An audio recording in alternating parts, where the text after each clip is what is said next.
Cool. If you got that far and didn't get the error, we're in good shape. I didn't get there last time. It says meeting is being live streamed. Perfect.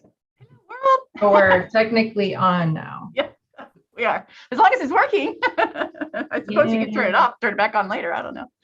Yeah, can you, are there way, I'm not going to, I just want to know if you Yeah. can pause it or just. No, I don't think you can pause live. No, because then you wouldn't have a stream. I see that. That makes Right? Don't worry, I asked the same question before I figured out the answer. Yeah, that makes sense. That should have stayed an inside thought. Yeah, same when I did it. Okay, I am gonna, now that we're safely live, I am logging off. Thanks for hanging out. Just for that, thanks. Appreciate you. Appreciate you guys too. Dang, now I feel bad. I had to take care of other things earlier. I couldn't hop on when you asked to. I figured, I was just throwing it out there. No worries, no worries. Dr. Ramos, you're the best. Thank you. Bye, guys. Good night. Okay, so Jem, now we just need to make sure that we have all the right translators set up correctly, and then we can, I just gave you back the host power. Okay, let's see. So we need one for everyone's name. Just one second. Emilia. There are two Emilias. And Yeah, one, Tanya, if you guys can let us know how you will handle Yeah. the interpretation today, then we can make sure that it's the correct system. Okay, yeah. For me, for the main one, you can add the one that says Spanish interpreter Tanya, and then for Emilia, the one that says Spanish interpreter Emilia, and the other two are just for the consecutive mode. okay. You can assign those two.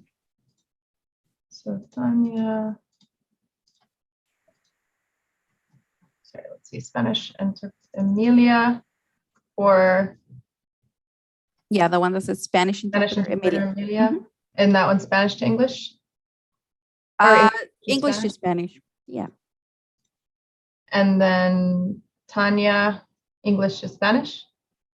Yes, same thing. Do we have Spanish English or no? Yeah, we're using the other device to do the consecutive mode for Spanish into English. Okay. Okay, so we have two, Emilia and Tanya. And then should we remove this one, linguista, interpreting and translation? No, we need those. We need those. We have two devices each. At any given moment, you should have 4 of us on the screen. So you'll see our logo 4 times. That's because there's 2 of us and we'll rotate between each account. So when Tanya's simultaneously interpreting, I will be in one account consecutive interpreting. And then when I'm simultaneously interpreting, Tanya takes over the other account to interpret as well. That way, since we're both in different places, we can help each other out. I see. And then so as far as interpreter, I'm sorry, my afternoon brain is just getting the best of me. So as far as interpreter, should I only have 2 of you going English to Spanish, so Tanya and Emilia? Yes. So I'll remove the other 2 because those are also. Okay, so I only have 2 interpreters, English to Spanish, and then the other 2 I'll leave alone. Yes. Yes. Perfect, okay. Thank you. Ooh, I almost hit start, not gonna hit start yet. Hi, Brian. Good evening. Good evening, you guys. Good evening. So Anna, Stephanie, and Song, you all should be co-hosts now. Do you all see people in the waiting room? Now I'm getting concerned because we're not seeing people. I see 3, now it just popped up for me. I see 3. I think these folks are, We can start to let people in. Okay. I saw Lisa Flores on before, and I don't see her now. I think she just came back, okay. Oh, okay. Can we turn on interpretation maybe? Well, I don't know if we did it last time before but there will be 2 of you. Okay, yeah, I will turn it on then. Sorry, last time we started it after we gave instructions, but. Hey, what happened? I'm used to my 15 minutes of chit chat. We were figuring out some tech stuff now that we're switching over Zoom accounts. Okay. We didn't want to drag you through all that. trust us, you didn't miss out on anything. Oh, well, then you guys missed out on me bragging to myself about I'm making beef tamales this week. What are you doing? Ooh, not making beef tamales. That No, sounds great. she's gonna be delivering the tamales to us. Well, I Yeah, was where gonna- can I pick mine up? Oh, I'm not picking them up. She's delivering them to me. Oh, you deliver one thing to Naomi, and you have to end up being her personal dash person. Naomi. I'm sorry, dear. It's your fault. Well, I couldn't help it. Could not help it. But I'm looking forward to it. Me, I'm looking forward to eating the tamales. Well, I just sent, actually, Naomi, I just sent some samples home with my friend Dave, because I made chili relleno ones over the weekend, and I've never made them before. So I roasted the chilies myself and the whole thing. So if I could have raised the cow this year, I would have raised the cow. That's how Awesome. super old school I am. We are, thank you all for your patience, as this is the first time we're taking over the Zoom features and logistics. So we're just trying to get used to that. Oh. You would think after, a year and a half of this, we would have gotten it down, but it's always something. Hi, good evening, everyone. Okay, I'm sorry, we're gonna have to just make sure I get this right. Emilia, The ones that say interpreter go into the Spanish room. Oh, there we go. yeah, I don't know why it keeps pulling the other account.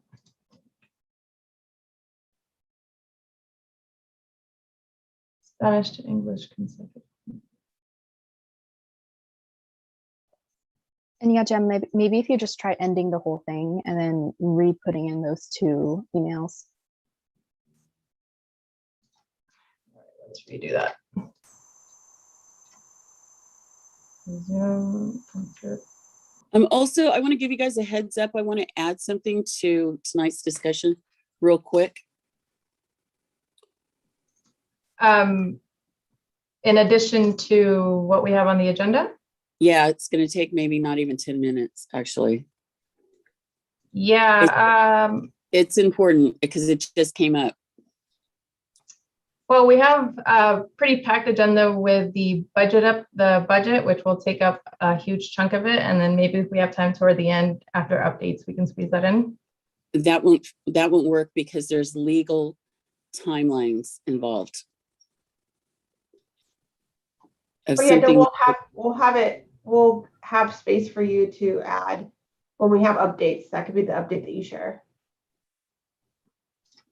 Sorry, I'm trying to multitask putting all these interpreters. Okay, so Tanya, Because we can you hear me? Because Yes, I can hear you. Lisa, sorry, 1 second. I really need to figure out the interpretation. Yes, you just need to remove maybe all the accounts from the interpretation and then just add me, Spanish interpreter Tanya, and then add Emilia, Spanish interpreter Emilia. And that's it. The other two accounts don't need to be added as interpreters. Okay, and then both English to Spanish, correct? Yes. Okay, I see that both on. Did that work? I see a thumbs up. Perfect, thank you. Thanks, Benya. Because we need to talk about this environmental document that came out that is within the footprint of AB 617 and why this committee was not notified by the air district of its existence. Because I had to find out because I actually got on their mailing list when they came to do a presentation. So I think we need to have like a real short discussion about that and about Absolutely, Lisa. We'll definitely incorporate that, and we can get the conversation started today. And then if we don't finish it, we can add it to the next agenda item. So we're going to move on and get started. So it's officially 5:33. So we're going to host the meeting now. So we're all live on YouTube, and we're officially launched. We will, Lisa, get to you at 7:05. So just hold on tight while we get everybody, make sure that people can hear what you're saying in Spanish. We want to make sure that everyone has access to the words that you're sharing. Go ahead, Jem. You want to kick us off? All right. Thank you, Amy.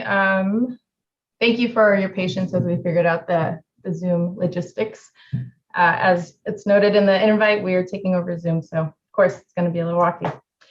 So good evening, everyone. Welcome to the 39th Community Steering Committee meeting. For those who weren't in the previous meeting, my name is Jem Marasigan, and I am a research associate at Harder & Company.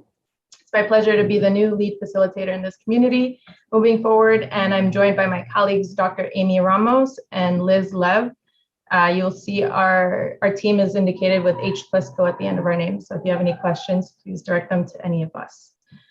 We do have a packed agenda today, so I'm just going to quickly go over some housekeeping and a few welcoming remarks. Then we'll move on to the bulk of today's discussion, which will be about the budget, incentives and budget.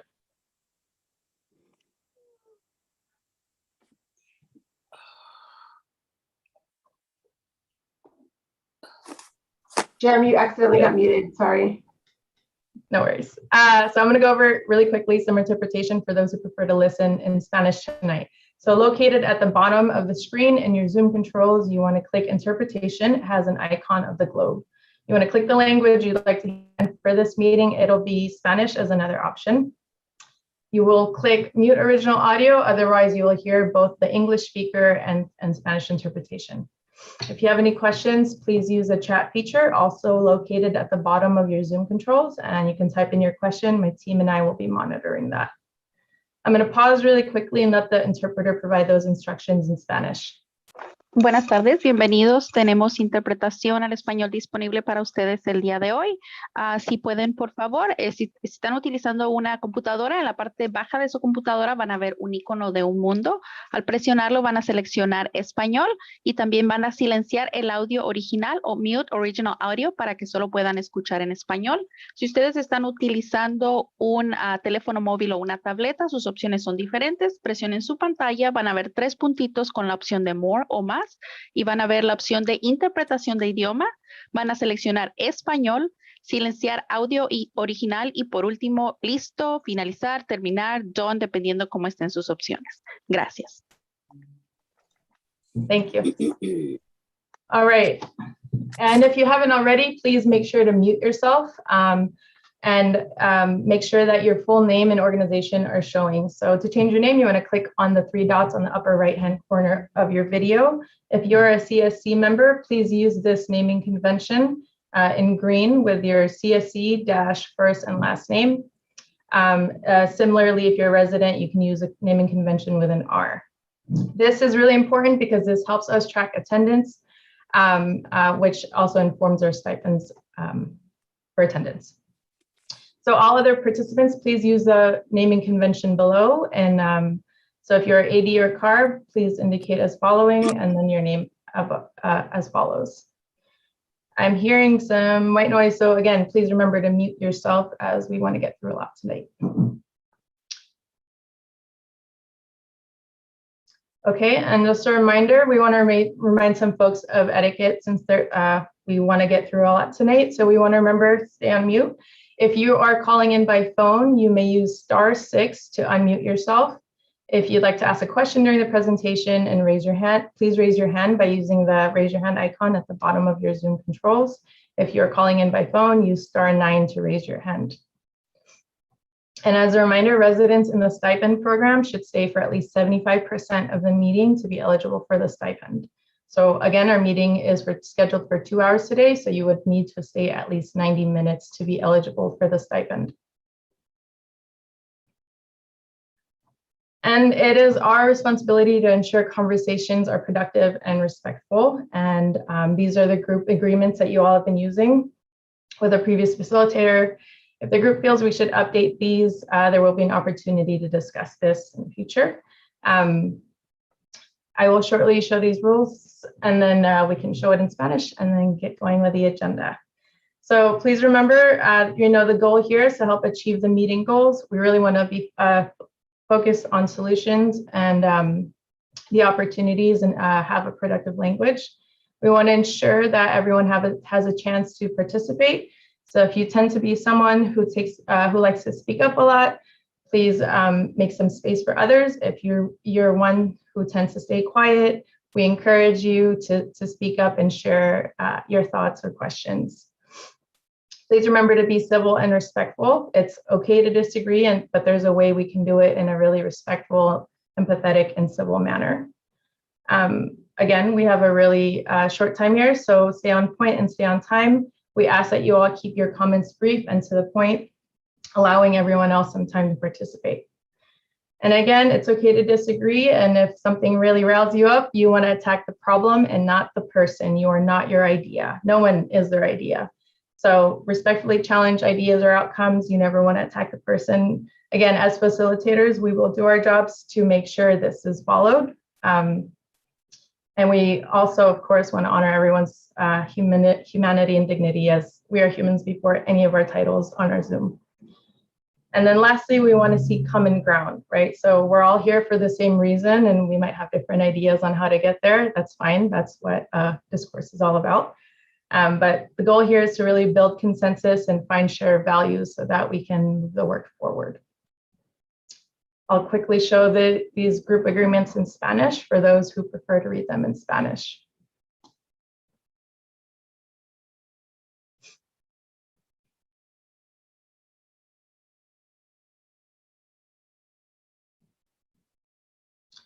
All right. Lastly, I'll just quickly go over our agenda. We'll make some quick introductions from our Air District folks and Nayamin, who will be our co-host tonight, and then we'll get going. So for today, we are really, as I mentioned, are going to be focused on the AB 617 implementation and incentives budget. That will take up about 85 minutes of the call today. After that, we'll go over some brief standing updates. And as our new practice now, we'll go over some next steps and then the agenda setting for the following meeting. And then wrapping up with public comments. Are there any questions with anything I shared before we move on?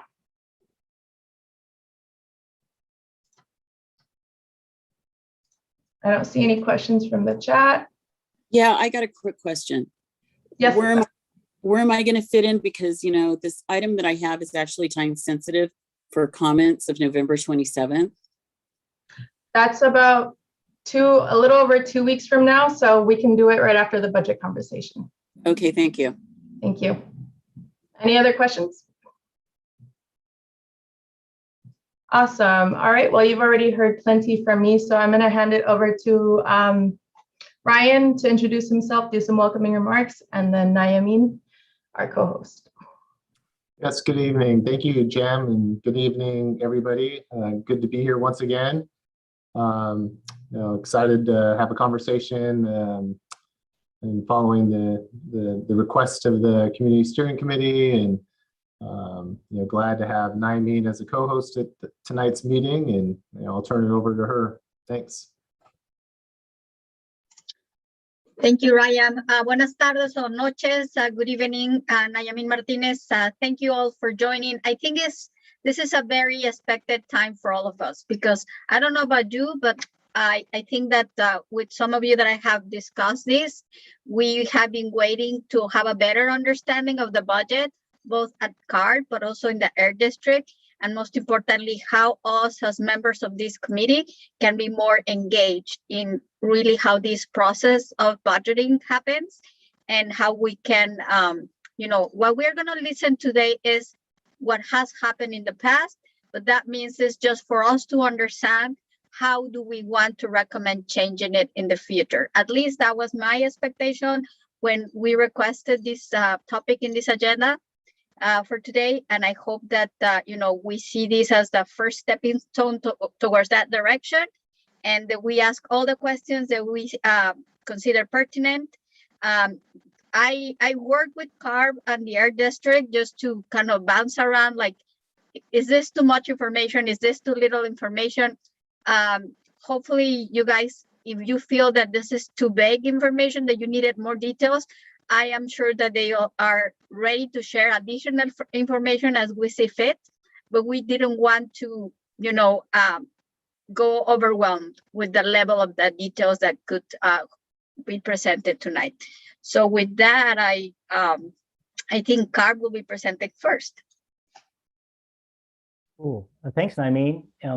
So I guess I'll take over and again, welcome everyone. Good evening. My name is Brian Moore and I work in the Office of Community Air Protection. So I will discuss the current AB 617 budget process from Carb's perspective. And like Naimeen said, there's a lot of information. So I know there's going to be discussion at the end, but please feel free to stop me and ask me any clarifying questions if I didn't do a good job of explaining something. Also, what I can do is in the chat, I'm going to drop a document that we created that kind of outlines each slide and then has additional informational links. So if there's a component of the slide that you want to know more about, hopefully you can find the information in this document. I want to thank the Air District for posting it on their website at the last minute. So I think that document should be off. Awesome. Cool. And again, you can always call or email me with any questions about this presentation or anything related to Carb and AB 617. Just a quick rundown of the topics I'm going to cover in the slide presentation. The first thing is to cover the three main categories of funding that the California legislature budgets for AB 617.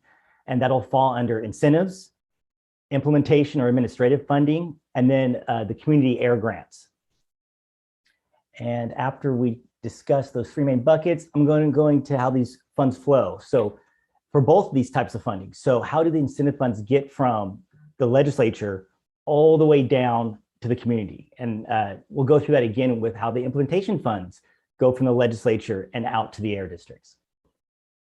And then I will dive into our CARB implementation budget. So how do we allocate the money we get annually to implement the program? And then I'll discuss the community air grants and how that funding gets into the hands of community-based organizations and nonprofits throughout the state. And then we can have a discussion. I'll try to answer any questions you may have or concerns. Cool.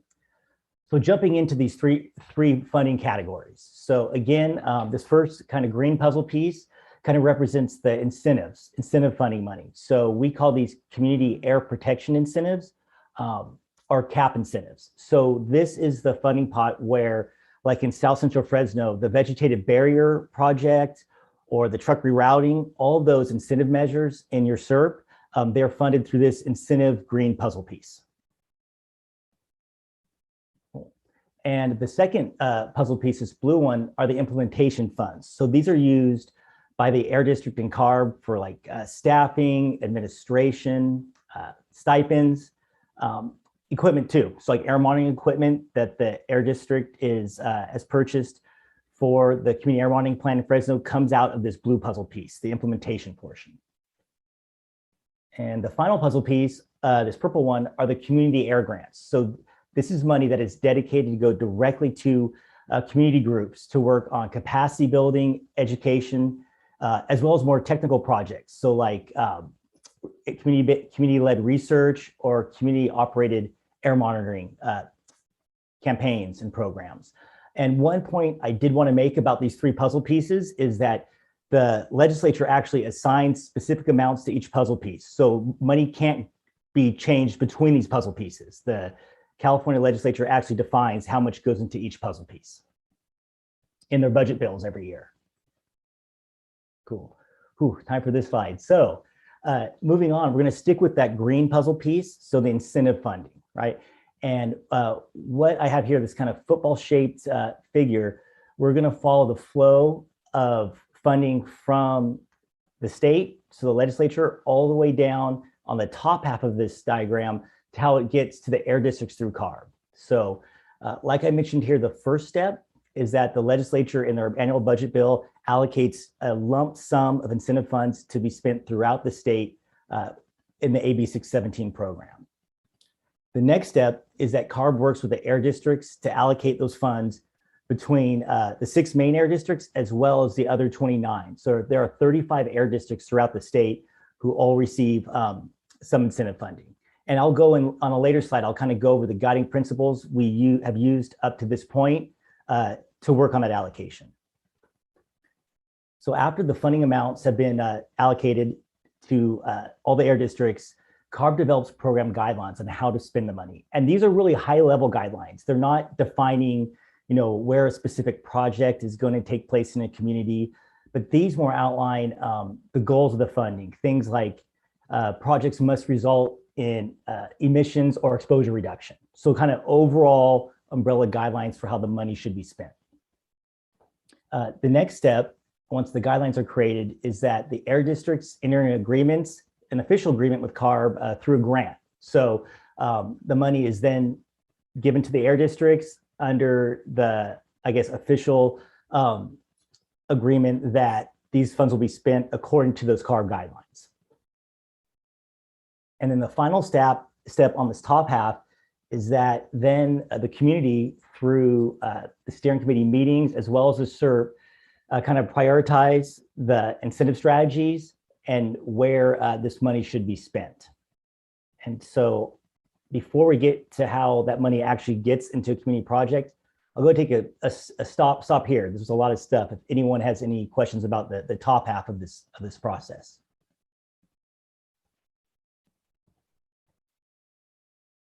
Cool, that means hopefully this is making sense, or it's not making any sense when no one talks. It's kind of scary, one or the other. Okay, so once the community has developed their priority for how these incentive funds are going to be spent, the air districts develops like that application to get applicants for these projects. And this, I'll use the vegetative barriers project. So this is where through the subcommittee, you all have been working with the air districts to develop like the priority for applicants and who's eligible, like that document you all are working on. That's what's happening at this step.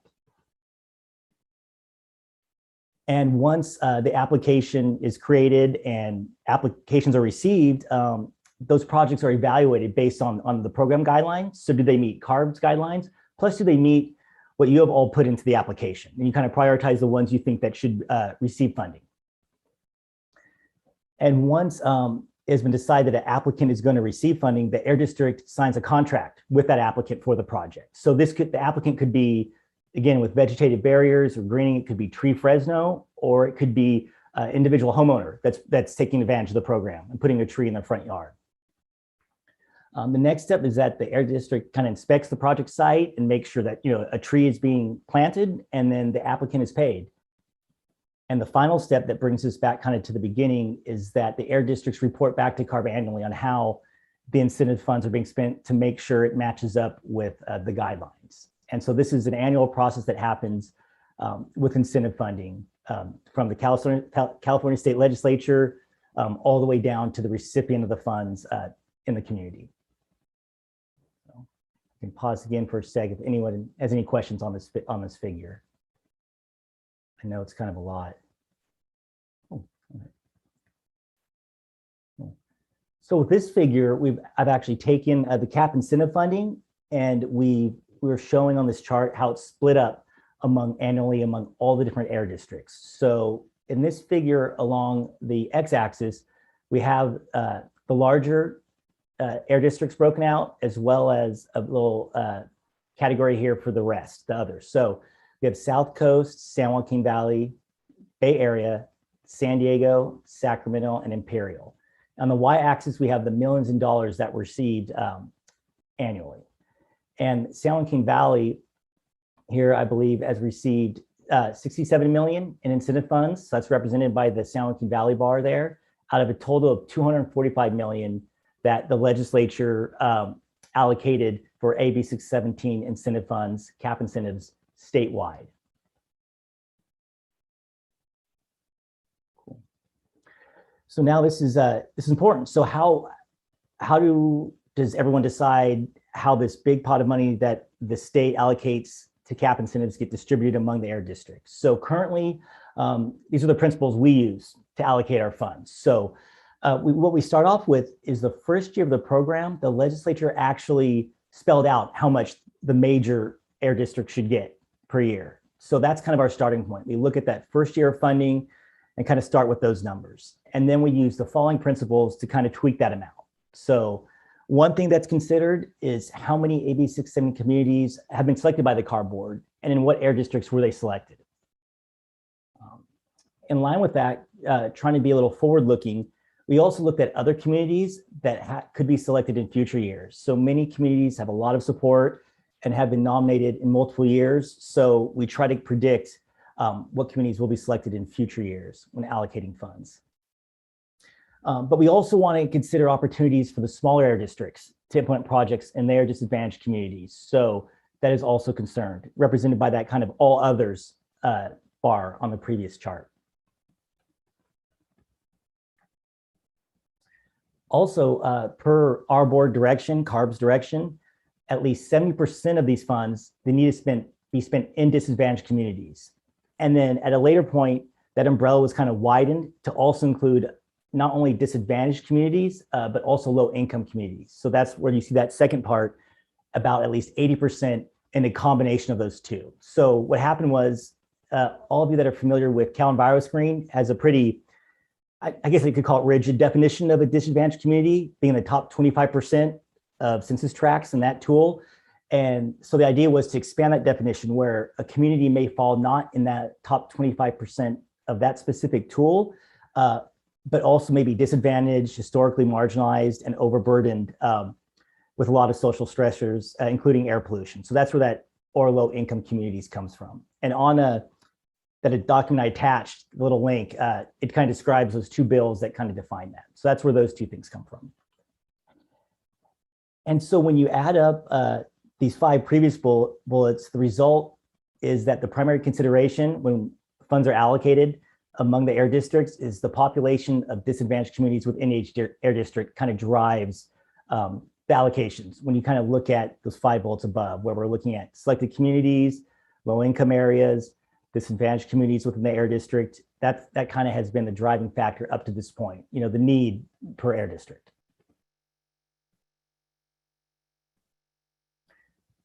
Okay, I hope that interpreters are doing all right. Please flag me if they're not.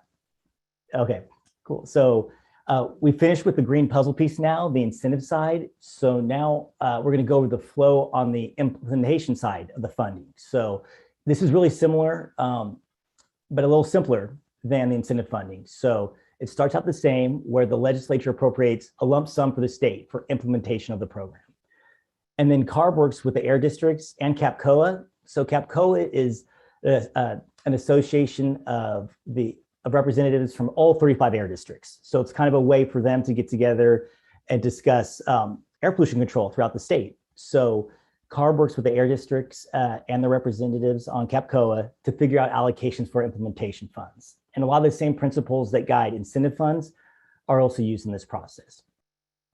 And then once the funds are distributed among the air districts, they use that to administer the program. So again, staffing, equipment, facilitation, stipends is what these implementation or administrative funds are used for. And then just like the incentives, at the end of the year, the air districts submit annual reports to CARB summarizing how these funds were spent. And so those are also provided in the links in that link document. The reports for all air districts that have been submitted to CARB are available for review. And they're all formatted in a very similar fashion, so they're pretty easy to compare and get through.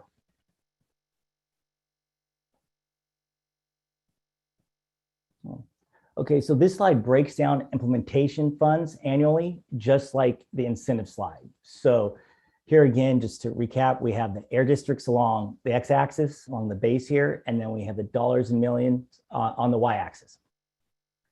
And here we have, and then also we added actually on this figure, the blue dot represents how many current AB 17 selected communities are in each air district. And so for this fiscal year of 2021, San Joaquin Valley received 12.7 million for implementation, with 4 communities out of a total of 50 million that was spread statewide across the air districts.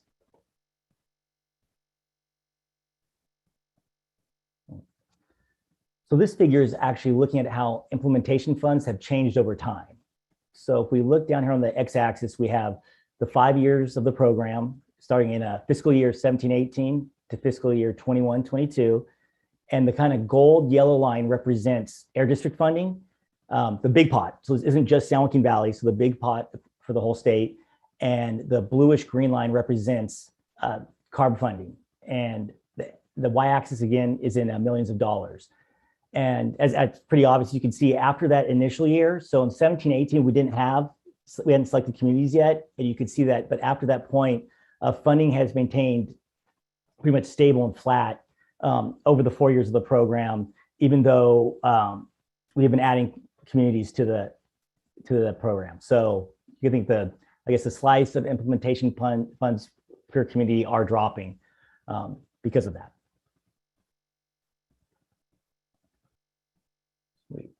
Cool. Okay, so on this slide, what we did is we want to look just at CARB implementation funds. I'm sure the Air District, Ryan, or someone will go through how they split up their implementation funds, but this is how CARB annually divides up its implementation funds among our activities. So the total annually for CARB is 16.2 million.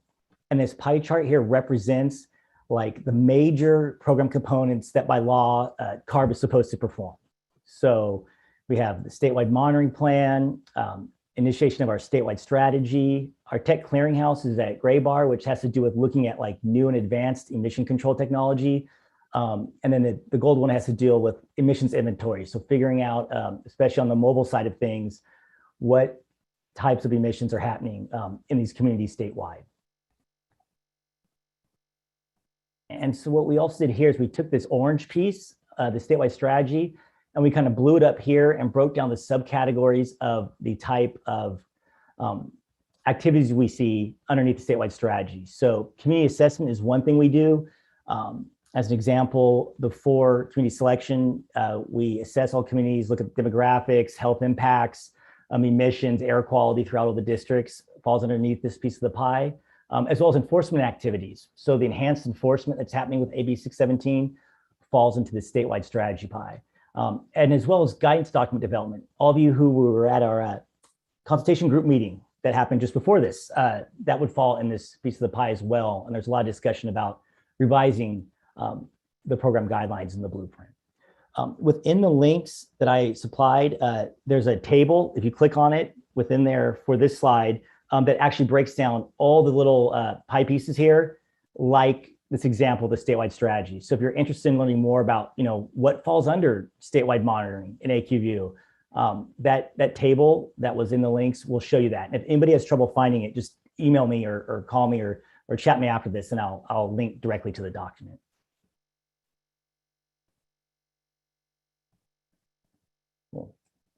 Cool. So now we're on the final puzzle piece, which are the community air grants. And so with community air grants, again, these are direct grants to community-based organizations that are used for capacity building, community education, community-operated air monitoring, as well as community-led research. So what we looked at are all the community air grants that are now active in the San Joaquin Valley and in the greater Fresno area. So there are currently 13 community organizations that are administering 14 grants in the San Joaquin Valley out of 56 grants that are currently being implemented statewide. Out of the 14 that are in the San Joaquin Valley, there are 6 that kind of fall in that technical category and 8 fall in more of an educational category. And if we break that down in dollars, those 14 grants were awarded $3.2 million out of a total of $15 million that has been awarded statewide through the Community Air Grants program. And again, this is an application process, and we just closed applications, I think maybe like last month in October, for the third year of funding. So pretty soon we'll have another batch of community air grants coming online, which is really awesome. And just to give some examples, so in the San Joaquin Valley, under the educational side of things, United Kern County, Fresno Metropolitan Ministry, and Valley Improvement Projects all have grants to do community outreach, community education regarding air pollution and ways to reduce exposure and lead kind of an high air quality type of lifestyle. So there are those educational grants out there. On the technical side, CCEJN, so Naimeen here has a capacity building grant and air monitoring grant, and it's really focused on looking at particulate matter, so particles, as well as gases and pesticides within the San Joaquin Valley. And then the Central California Asthma Collaborative also has an air monitoring grant that's doing a lot of really neat work with low-cost sensors, around the state. I think Kevin Hamilton has actually mentioned that project before. So those are the types of things we see being implemented with the community air grant program. And so with finishing that last puzzle piece, that is all I have, and I'm more than willing to answer any questions, and thanks for listening. Thank you so much, Brian. Before we move on to the next presentation, we want to just pause and see if anyone from the audience has any questions, comments. Lisa, I see your hand up. Go ahead. I think you can unmute yourself. Yeah. Yeah, in this process, the one question I've always had for the last couple of years now and continues to go on deaf ears is, what is the allocation primarily for staffing? And does the state have to approve a staffing plan for the different programs and for the allocation? And do you get to see what job classifications the state is basically funding? So I think we do not create, I guess it's not like contract work where I bill to different like codes, on the quarter or hourly basis. So my job coding is based on AB 617 work, because that's pretty much all I do. So I have one coding for my work. As far as the job classifications, I don't think that we're required to do a plan, but the state legislature works with our executive office to determine how much funding is needed to implement the program. So, Deldy. Yeah, Deldy, I don't know if you want to expand. I see your hand. No, Lisa, that's a great question. And actually, in the process of the legislature allocating funds for Carb to do the implementation, we actually do have to demonstrate how we're going to use those resources. We have to tell the legislature, this many air resource engineers, this many air protection pollution specialists, right? And so that's not done on an annual basis, however, because it was actually done at the launch and the implementation of the program. Does that help? Will it be updated, and will we see it? Because my great concern is, it's great to have all this money, but it always seems that more management is hired and not enough workers are hired to actually do the jobs. And I'm just wondering, because I know in other state grant programs, you have to show your org chart to make sure that you have stable staffing and that you have enough, and that if you're going to grow your staffing, you show that to justify the money. That's a great question. And everything about this program in terms of our organizational charts for Carb, that's all public. And we would be happy to share with this group the organizational chart for the Office of Community Air Protection. I will also say that the management positions that are within OCAP are actually not coming from the AB 617 allocation. They come from something we call the blanket, and that covers most of Carb's management positions. Thank you. Awesome, thank you. And I see we have a question in the chat. Genevieve asked, how is the money divided between communities? So I think that Genevieve, the air districts will discuss that portion. So once the allocations are made to the air districts, each air district has their own policy and procedures for dividing between communities. Thank you. Right. Any other questions or comments? Naomi, is there anything you want to add before we transition to the next? No, I have heard the presentation, so no questions for me. All right, Ryan, I'm going to hand it off to you for the presentation for Air District. All right, thanks, Jim. I'm going to have to make sure I remember how to share my screen. Is everybody seeing the presentation? Yes. All right, perfect. Good evening, everyone. So let's start off, the question has come up quite a few times of basically how the implementation funds have been divided, and how I explained it a few months ago, and just make sure everybody remembers. I will drop it in the chat. We had shared kind of what the budgeted implementation was, and during that time I explained that the way that the district went about budgeting the program was not community by community, but rather the overall needs for the program valley-wide. So what you're seeing on this slide right here is the district, our best attempt to divide, kind of looking at the fixed assets that were purchased and other things to divide this up between the communities. And so when you look at it, it's pretty apparent, kind of based on when the communities were selected. So you see that the majority of the funding currently has been spent working with Chapter and Fresno, both in the development and the implementation. So what you're seeing here is the total funds that have been spent from the start of community selection. And then what you see is the Stockton total. Now that we have completed the SERP development, now we're transitioning to the implementation, and then you see the Arvin Lamont total. We're still in the SERP development phase.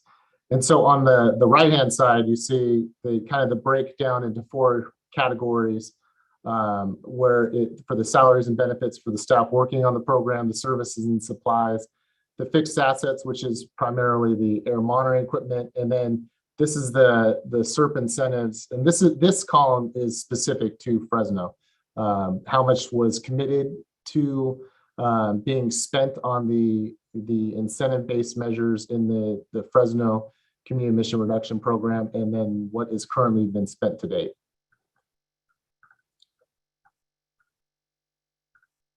So this next slide just kind of goes into a little bit more details, and those links that I dropped in, there's more detail on kind of what is the different things that are done under those different categories. So like, for example, the staffing, support, and resources, it's working to develop and draft and translate the various documents and implementing the community emission reduction programs. It's the enforcement of the community emission reduction program measure commitments.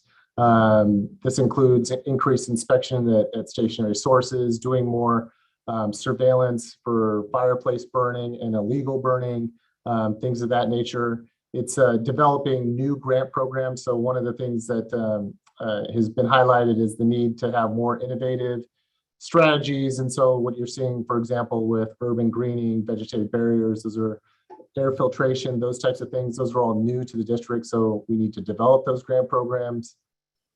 We coordinate air monitoring, siting, logistics, and data analysis. And we do this through the weekly updates that we provide to the community steering committee members, as well as the quarterly, more in-depth reports, as well as subcommittee meetings that we have.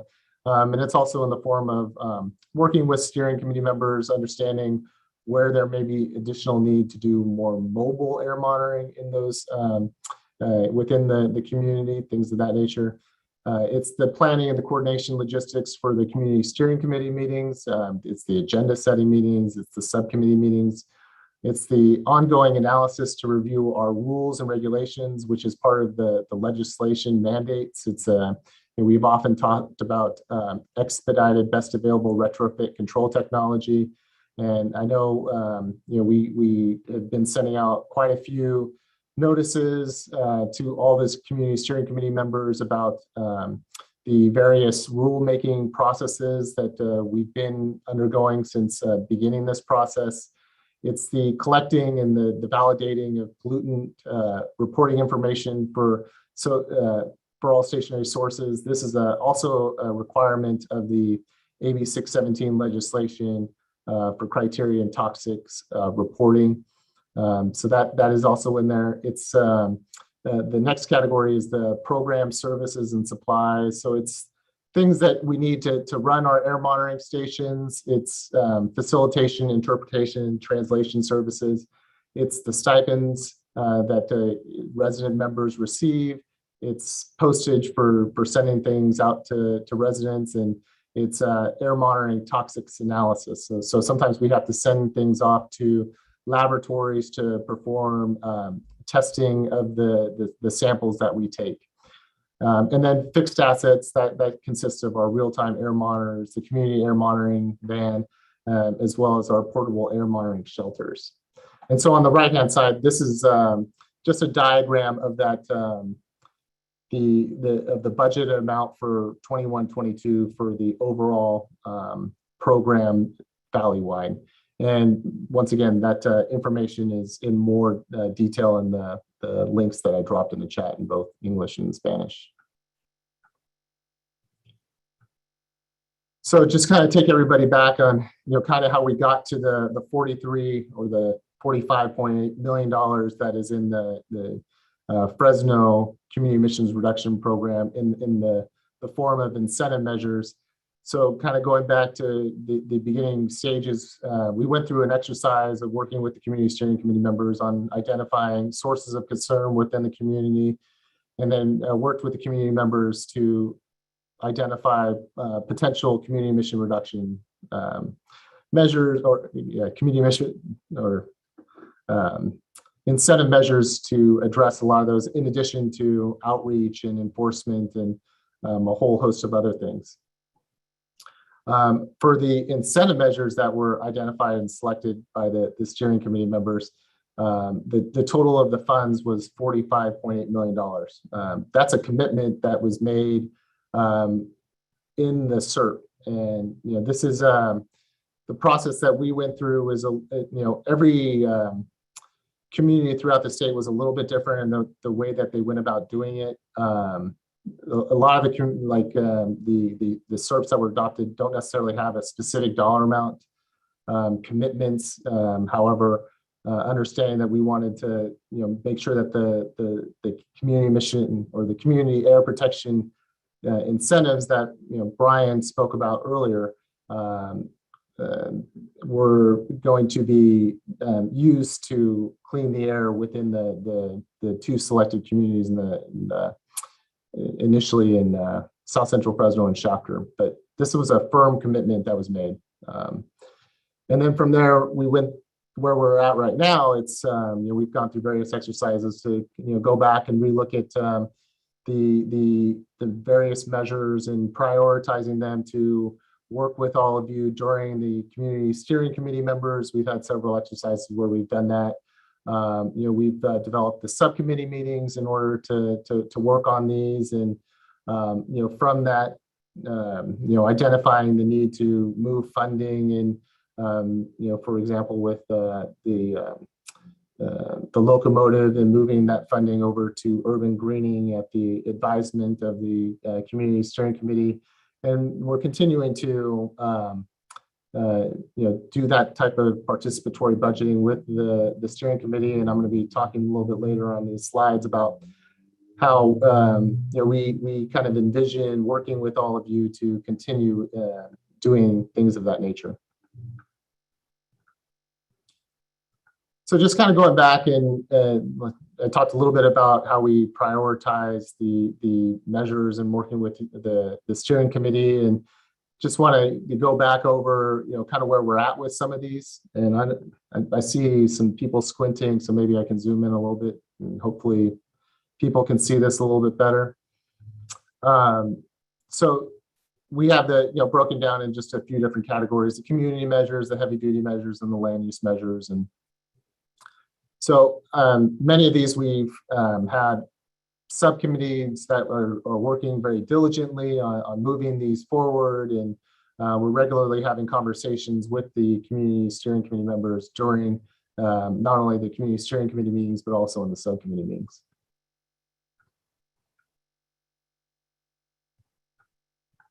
And just, we talked about the development of some of the really important and prioritized measures that the steering committee raised and were included in the community emission reduction program, things like school air filtration and school buses and the truck reroute.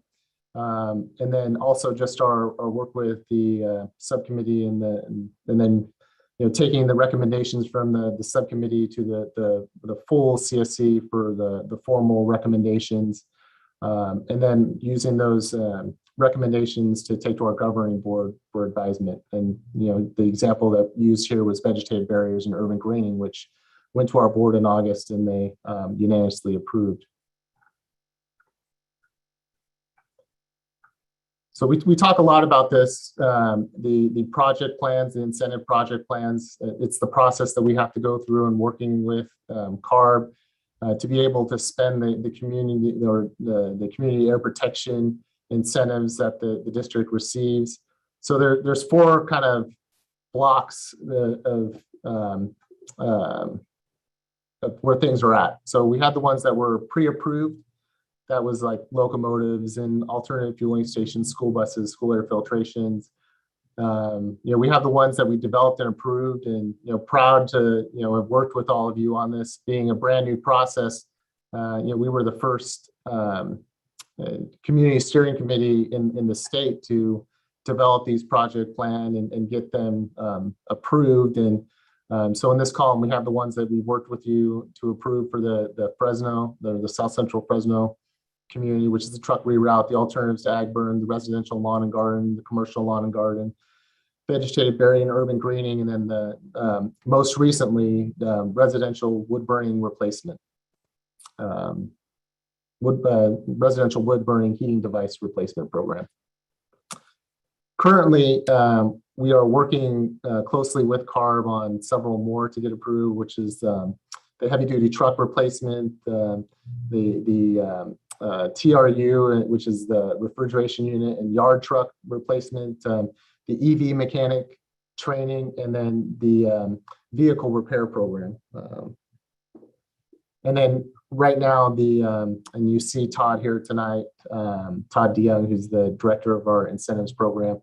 They are currently working very hard to complete the charging for heavy duty vehicles, passenger vehicle, replacement of the public fleet vehicles, and charbroiling.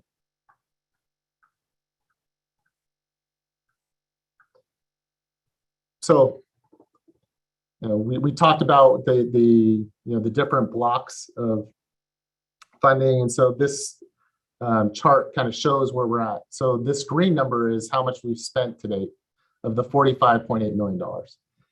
The blue here shows how much of this is in the pre-approved category, or pre-approved, or Carb has approved our incentive project plan, which is another $16.6 million. The remaining was the pending approval, which is in that category where we have the project plans in with Carb, and we're working with them to get those approved, and that's at 12 million. And then this remaining chunk is what we currently do not have the project plan. So those few outstanding ones, and that we are currently working on. And so what the emission reduction shows is what the green is, where we have commitments to get those emission reductions from the $2 million that have been spent. And then this is the rest of the gray, the 261 is what the commitment in the CERP itself was or is. And so we have a lot of work to do working with this steering committee to get these funds spent and get the emission reductions that we're all counting on completed.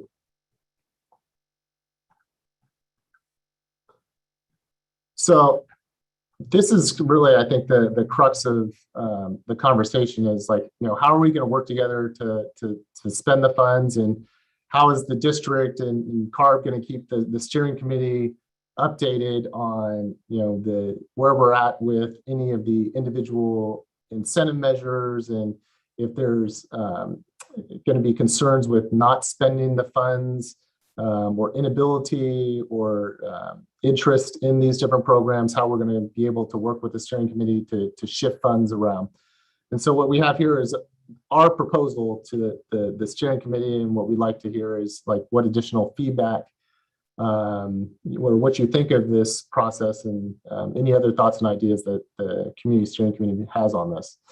So kind of on a monthly basis, what our commitment is and what we've been doing is to post and send a tracker of where we're at with the incentives and where we are with all of the commitments in the South Central Community Emission Reduction Program, including the money spent versus what's remaining, and then to the maximum extent possible, including the public health impacts and the benefits associated with those reductions. We are working on a more visualized way to present this information, because we've heard that the existing trackers, while they have useful information, it is not the easiest thing to really just look at and understand where are we at with spending the funds. So we're hoping to have that have that available and for the community steering committees to look at and comment on soon. On a quarterly basis, what we're suggesting would be that we provide the CSC, the progress, any challenges that we're facing with spending funds, or any challenges with any of the measures in general, including spending funds. Maybe it's lack of interest, or there's not as much available. So for example, school air filtration, it's a great program. But at the time when we were developing this, no one had an idea that there'd be COVID, and then there'd be large amounts of funding for under the CARES Act for schools to basically retrofit their HVAC system. So as we get that information, we're going to look to have that discussion and talk to the community steering committee, and then on these quarterly meetings discuss opportunities for adjustment. Taking your input where you see opportunities, and you can make, and we're going to ask the steering committee to provide input into that to help us. On a semi-annual basis, what we are suggesting with that, we're going to work with you to make the adjustments between the measures, and this may involve or require us to go back to our governing board to make the formal changes to the community emission reduction program that was approved to reflect those changes. And then on an annual basis, continue to produce annual reports, and in these reports they'll discuss the challenges and opportunities that we see, and that working with the community steering committee on including the community emission reduction incentive measures. And so that's my presentation. I'd be happy to take any questions and take comments, suggestions. Please. And I will stop sharing my screen. So yes, there you go.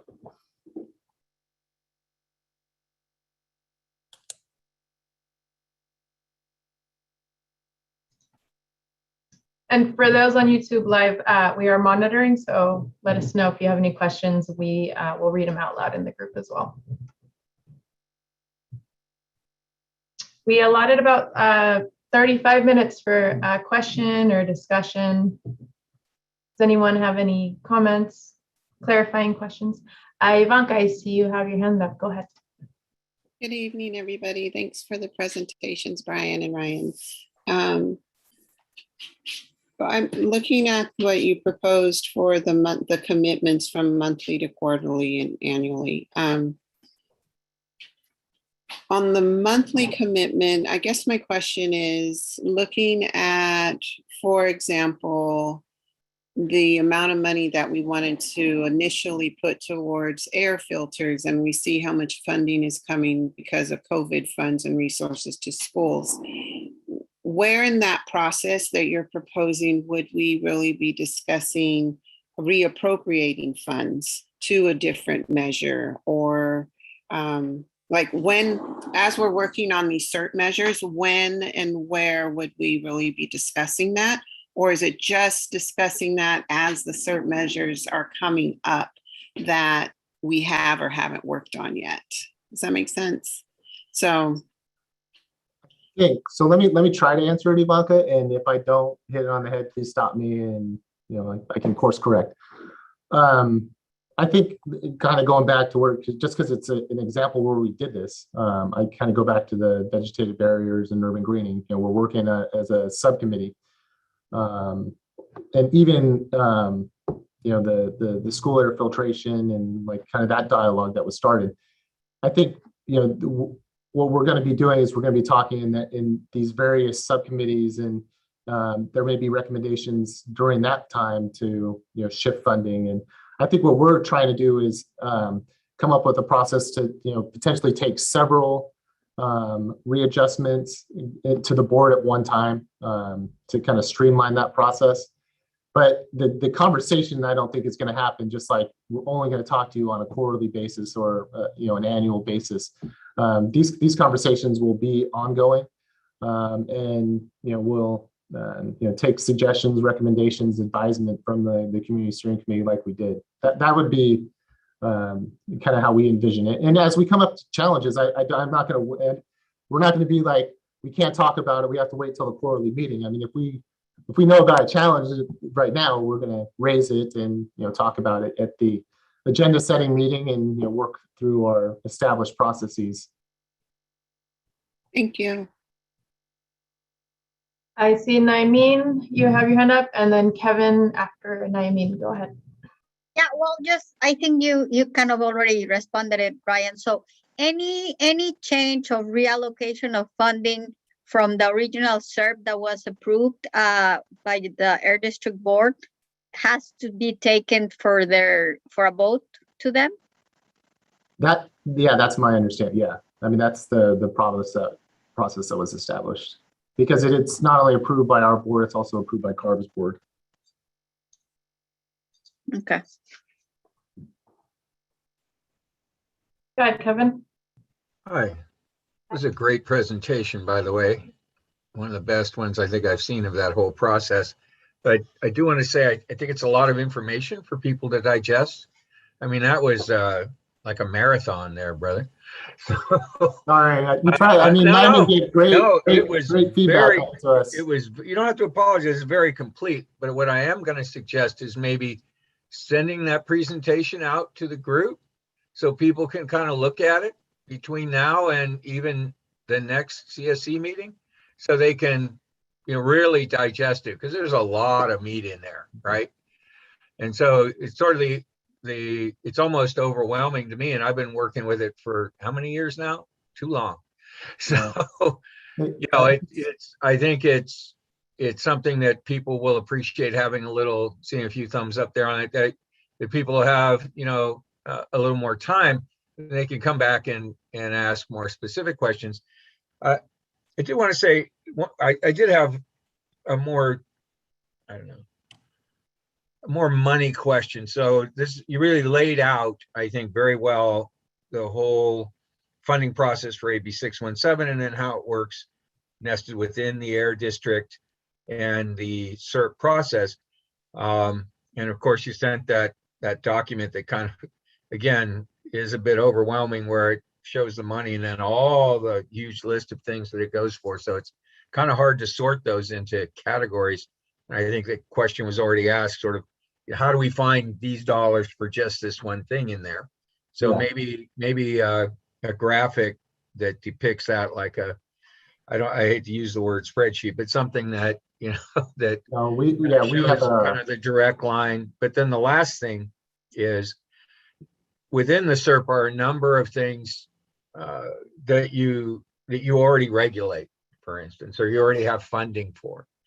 And so it would be great to have a separate list of those from the very difficult things for you. I understand the air filtration, for instance, or the idea that, other kinds with either schools or in residences, or there'd be other kinds of resident dwelling focused kinds of incentives or spending. That's tough for you guys. I get that. It's brand new. It's not something you've ever done. But on the other side, we've got a reduction of emissions in certain areas that we're looking to see happen. And some of the funding is going in that direction as well. But you also have mitigation funds, and you have funds from other carbon, state and US and federal funding for those kinds of things. How do you leverage those? I assume you're not spending this in a vacuum. Please tell me you're not. I think you guys are smarter than that. So, are there places where, because we've got this money, it's similar to how transportation funds are used from Measure C, if you will, where there, money there is leveraging STIP funding for building this road or whatever. So you guys are mitigating sources, especially businesses that lie within this area. So, how is that happening? How are you leveraging? Yeah, that's a really good point. And I mean, you saw it with like the truck rerouting, right? I mean, there was commitments that were made by the district, but at the same time working with Greg and Scott and the rest of the city of Fresno team, we're able to work with them to also include money in their budget to basically leverage the funds so that there's more available for the will be more money available for the work done in the South Central Community Emission Reduction Program. Similarly, if you could kind of have a chart, like I said, that shows that. Okay. I think that would be impressive to see how. I'm sure it's millions of dollars. So how much is actually being spent. I don't think we really have an idea of how much is actually being spent in addition to the CERT funding. So I mean, maybe another example, Kevin, would be good to know that. Yeah, maybe another example, even though it's not like a total overlay, but I mean, you have like the TCC work and the urban greening and the vegetative barrier work that's being done there, and a lot of that work is being done within the specifically in the South Central area. So I mean, and yet there's already other funding for it. Exactly. Yeah.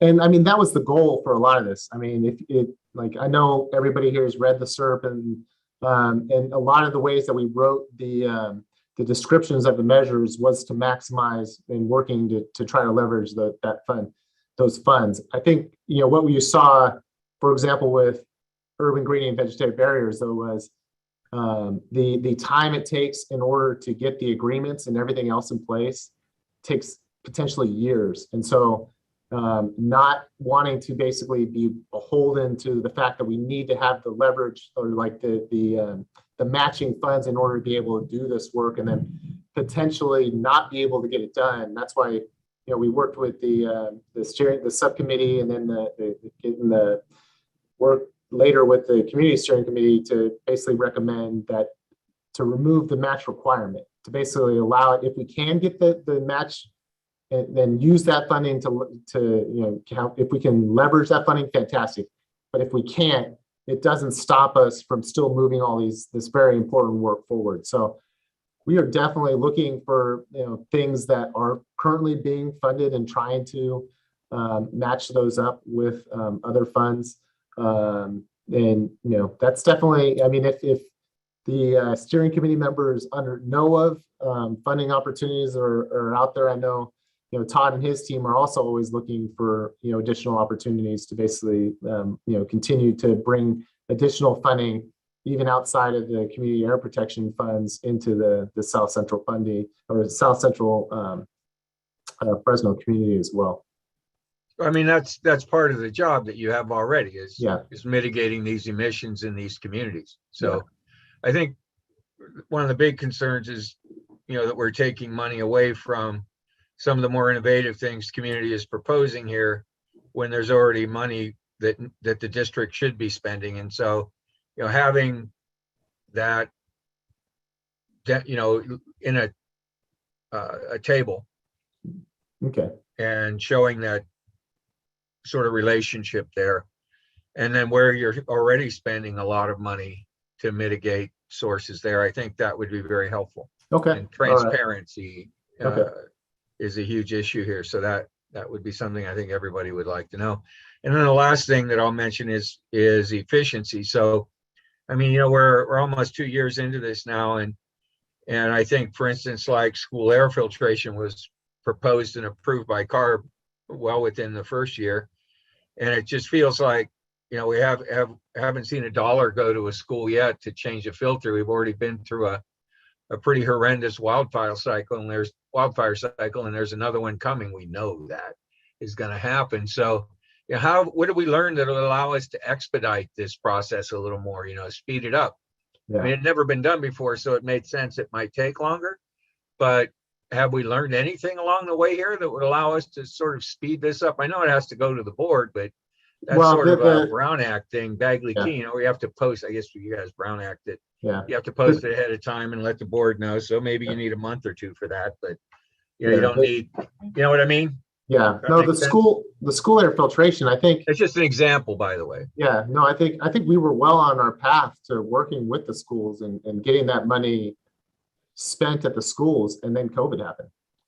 And they received a huge amount of money under the CARES Act. And they, you know, our discussions with the school districts, they're all working on basically going out to all their schools, evaluating all the HVAC systems, looking at the age of them. And they're all basically, they're going to be replacing them all. So they don't, you know, at this time, they're trying to spend the CARES funding in replacing all those HVAC systems. So at this time, in the existing systems that they do have, they basically told us that they don't have the ability to use the higher efficiency filters.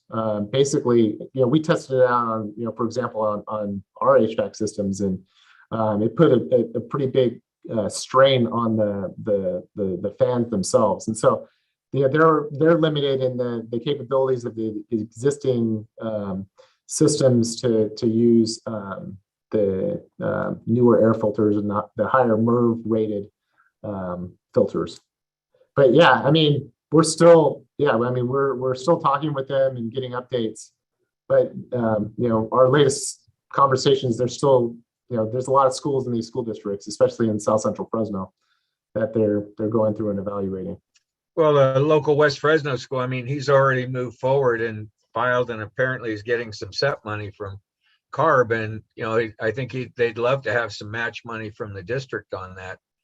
Yeah, no, we talked with him specifically about, you know, how we may be able to use. He's on the committee, right, Keith? Yeah, Keith Lowen. Yeah, I haven't seen Keith at the last few meetings, but we've had a conversation directly with him about, you know, what we may be able to do, and, you know, providing filters, you know, MERV, you know, 14 plus filters for the school, you know, once they have the system upgraded. And basically, I think what he was waiting for was to do the upgrade and then, you know, work with us after that point.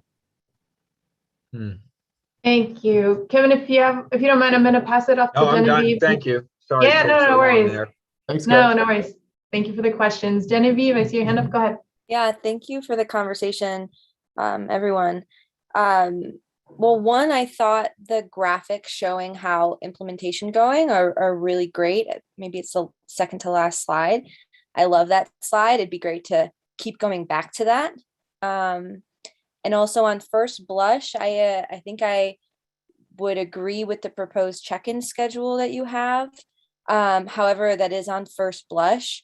And so I do want to highlight Kevin's comment of potentially sharing some of this information or these presentations ahead of time with the CSC so we can develop our thoughts a little more before the meeting. That would be helpful. Yeah, no, and we apologize. I mean, I take that back. You know, I'm very thankful for Naomi. You know, she added a lot of input, and we were able to meet with her on Monday. And you know, yeah, it's regrettable that we weren't able to get this out sooner, but I think the input that Naomi was able to provide to us, it was worthwhile to kind of wait. It was my understanding, though, that we hand delivered these. I don't know if everybody received them or not. Just our No. Spanish speakers, Okay. Ryan. What's that? I think just the Spanish speakers, Ryan. Just the Spanish speakers. Okay. I think Why? They were supposed to hand deliver them to them yesterday. Yeah. Yeah, yesterday. Yesterday it was hand delivered. Yeah. And we, I got knocked on my door actually. Oh, and then we have Scare the heck out of me. Yeah. That's awesome. Yeah, and then I think for everybody else. Sí, yo lo recibí también. Great. OSA will receive it as well. I don't want to harp on that by any means. I was just kind of reiterating. No, that's a good, no, we do want to get that out as early as we can. But I think the hard work that you guys and Naomi put in really shows, especially when it comes to the graphics and the explanations. But I also wanted to say, really interesting update on the air filter and schools project. Really, really fascinating to hear that. And it's great news that so much money is coming into the schools and they're getting all that upgraded. My question is for the remaining schools and classrooms that can't upgrade their HVAC system. Have we looked into standalone air filters for the like plug-in filters for the school rooms?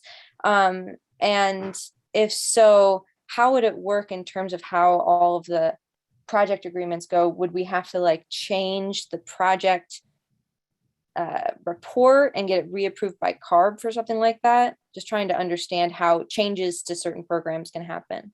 Yeah, the standalone units are covered under the existing guidelines. So they are covered.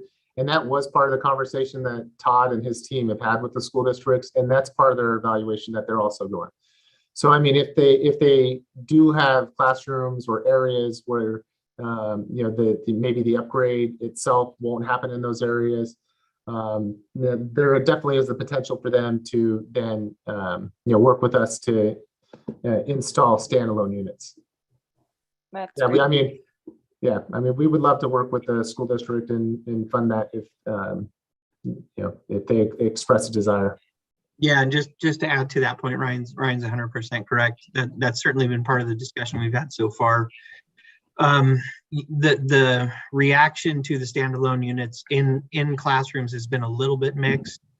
There's concern about size, number one, that these things can be fairly large, and the noise level. Even though there are requirements in the Carb program that mandate a certain decibel level, there's certainly a concern that was raised by some of the school districts about those being disruptive in the classroom. But to the extent that we can put them in areas where the school districts have determined that they'll work, that's absolutely an option. But again, as Ryan talked about, they're going through this evaluation right now to kind of find out what will work and what won't work within each one of the schools within those districts. And Todd, I think Dr. Curry raised a point. Are they looking at the portable units? And I think when they told us, they were looking at all units at the schools, right? Correct. Thanks, Salt. Naomi, I see your hand up. Go for it. Yes, I just want to say that I agree with what has been mentioned about yes, there was a lot of information. Yes, it would have been better to review it ahead of time. And that went through my mind when we were going over, discussing this meeting today. But what I kept on reminding myself, and I just want to put this, at the table and to your attention, I think that we all, at least that's how I understood it, knew that this was just going to be the first step. So that doesn't mean that we're reading this information, we have to grasp it in just tonight, and that's it, we're done. This is kind of like the first pass. We're going to mulch on it. We're going to go back, review it carefully.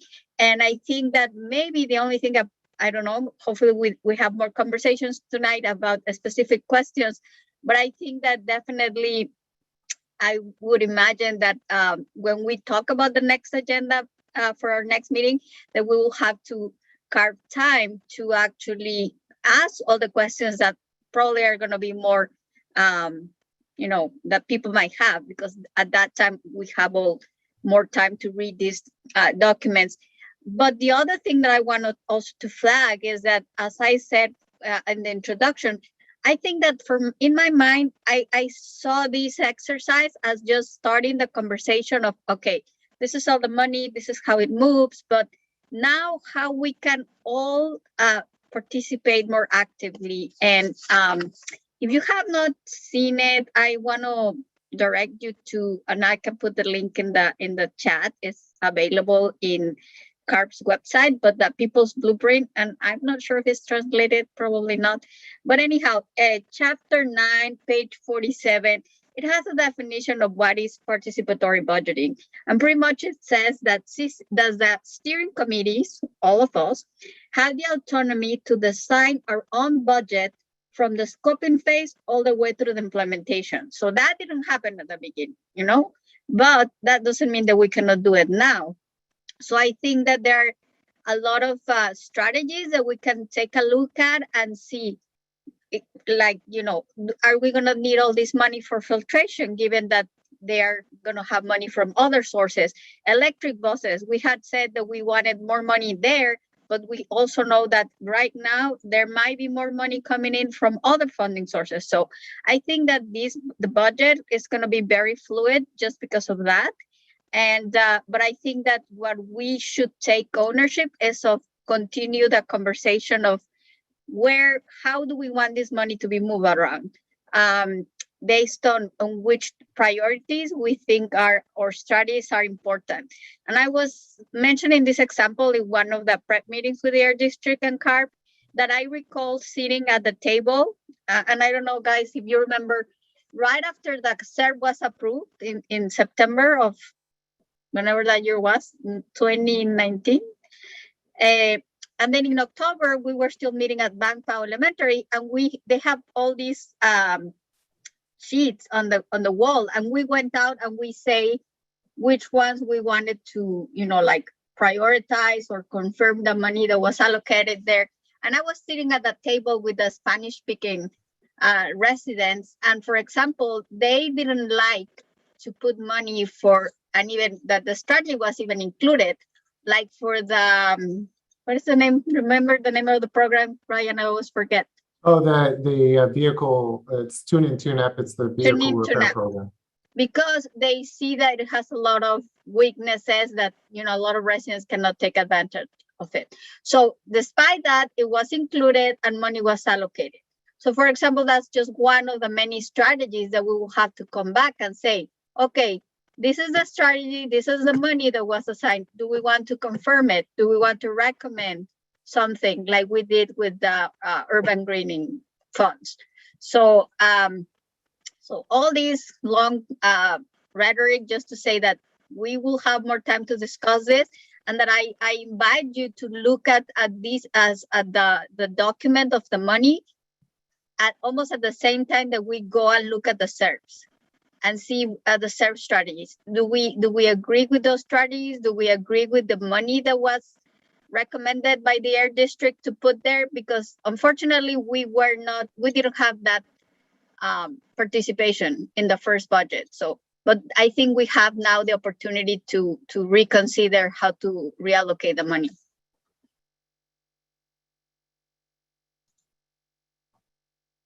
Thank you, Nayamin. Kimberly, I see your hand is up. Feel free to unmute yourself. Not a question. I just want to say that this discussion has been a long time coming. We have been asking for this discussion for a long time now. And I just want to tell Ryan, thank you for that presentation. It was a lot, but it was a start.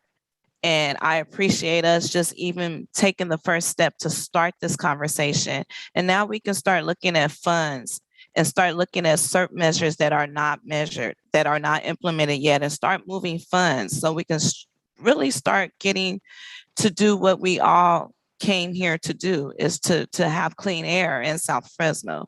So I just want to let everyone know that I appreciate all the hard work that was gone into this tonight. I appreciate your hard work, Nayamin. Thank you for listening to us and taking our concerns and helping out with this presentation. I just want to say thank you for that. And I agree, this is the first step, but now the work begins. We know what we need to do. So let's start working together so we can start implementing these measures. Thank you. Sounds good. Thanks, Kim. I love that. I feel like that's a mic drop moment. You never want to go after that. Thank you, Kimberly.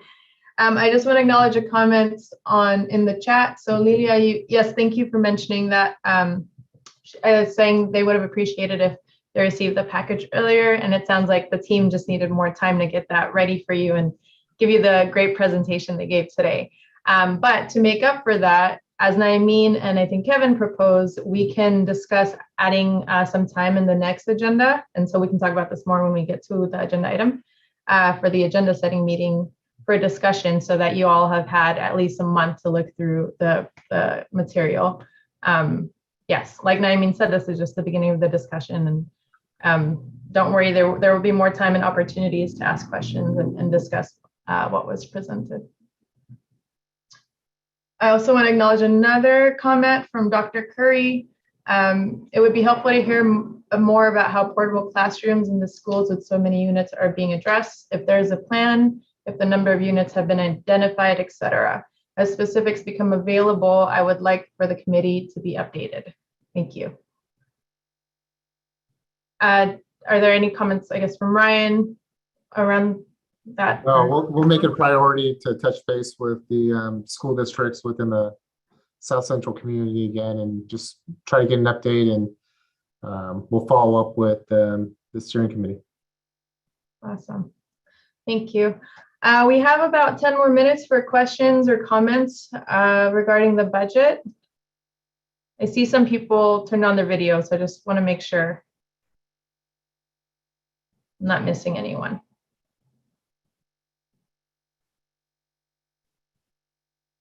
Nothing on YouTube Live either? Nope.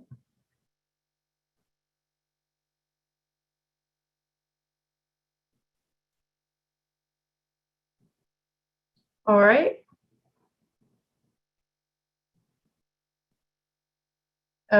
Seeing other comments. We have unused money. Can it be put toward a residential air filtration program? Would like to discuss at a later subgroup meeting. Thank you, Genevieve. Noted.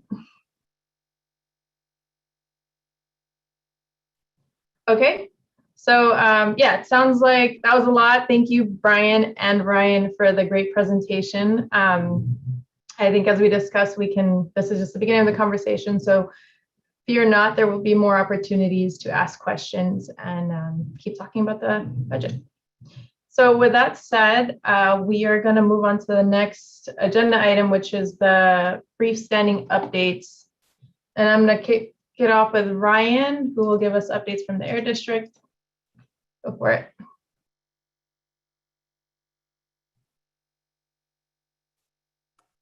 Looking at I think I covered the majority of our, updates, what we're working on.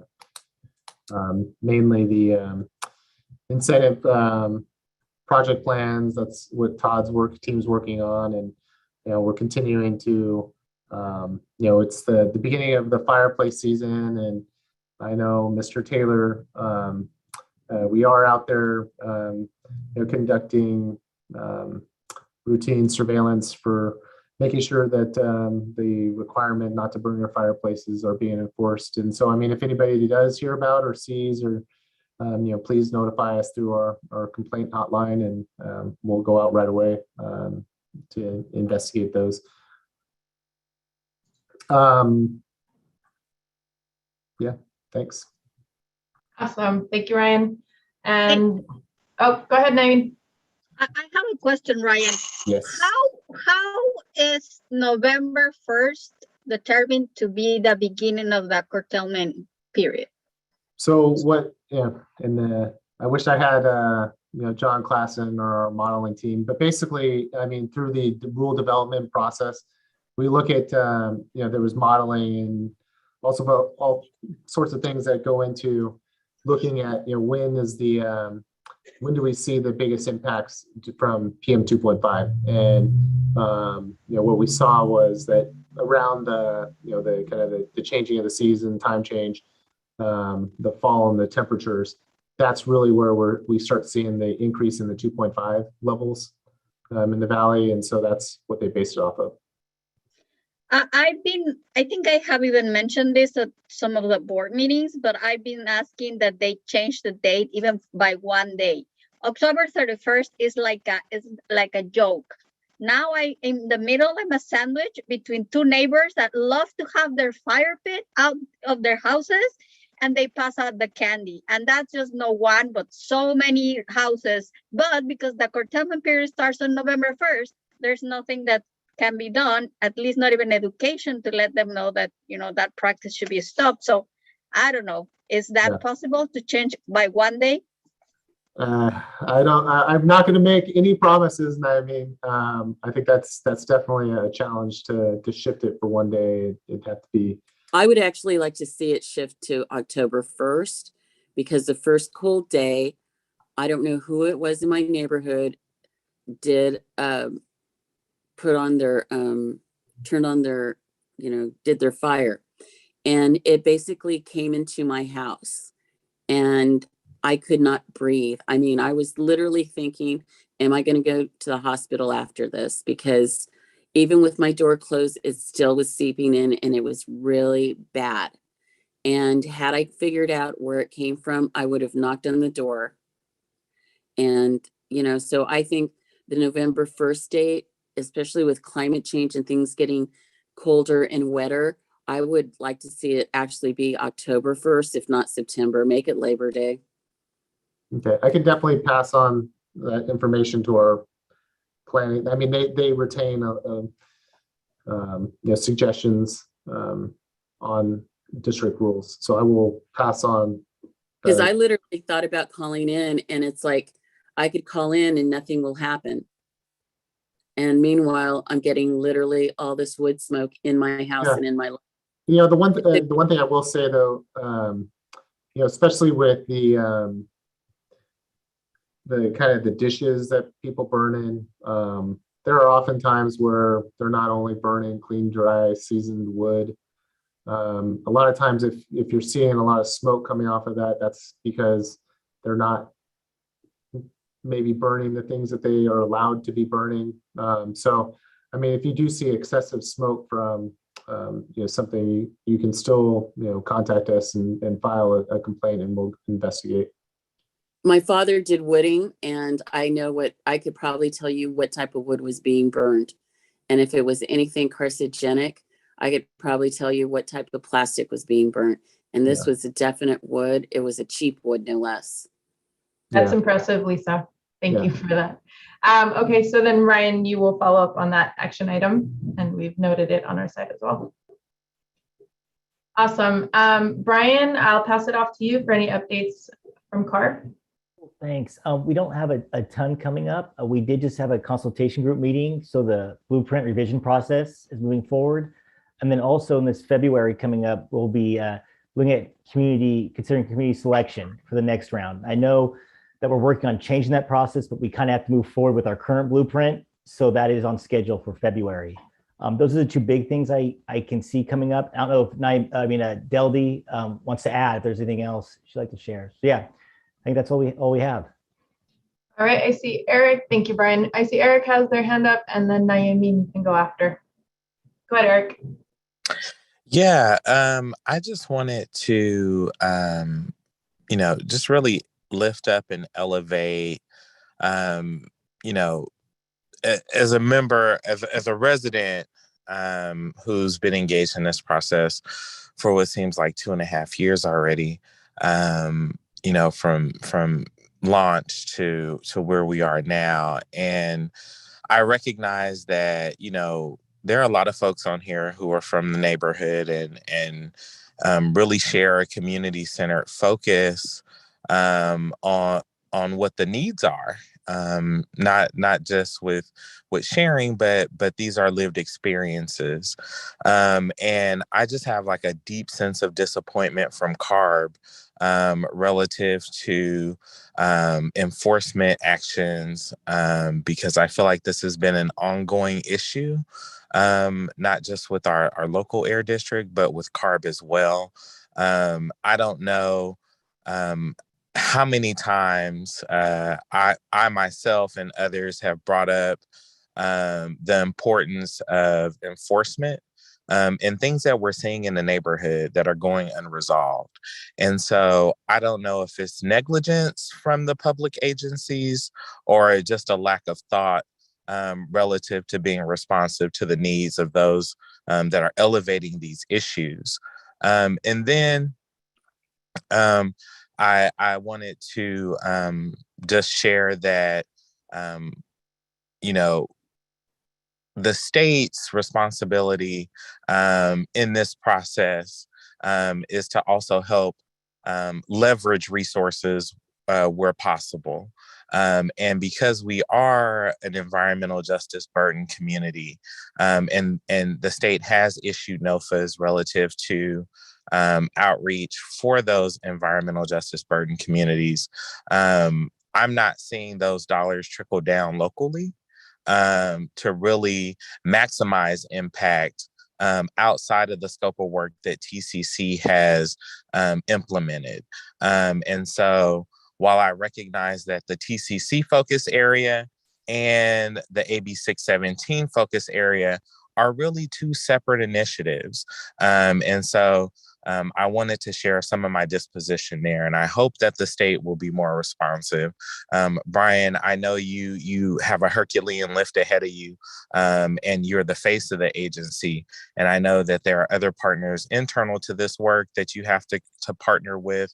But I really hope that folks will, take bold positions and take a stand with community. Thank you.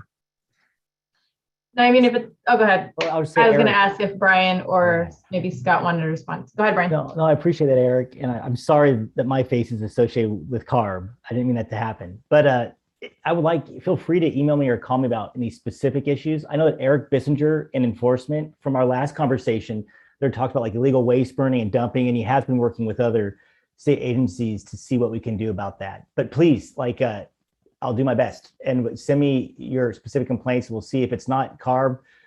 We've been trying to work with other state agencies to see what we can do. Thank you, Brian. Naomi, go ahead. Yeah, so I wasn't able to join the meeting today, but if either you, Brian, or Deli can say a word about the next steps, what's going to happen to move forward the new version of the blueprint? Sure. Thanks for that, Naomi. So we had a very productive conversation today with the consultation group members. We actually were able to cover the first 2 chapters of the People's Blueprint.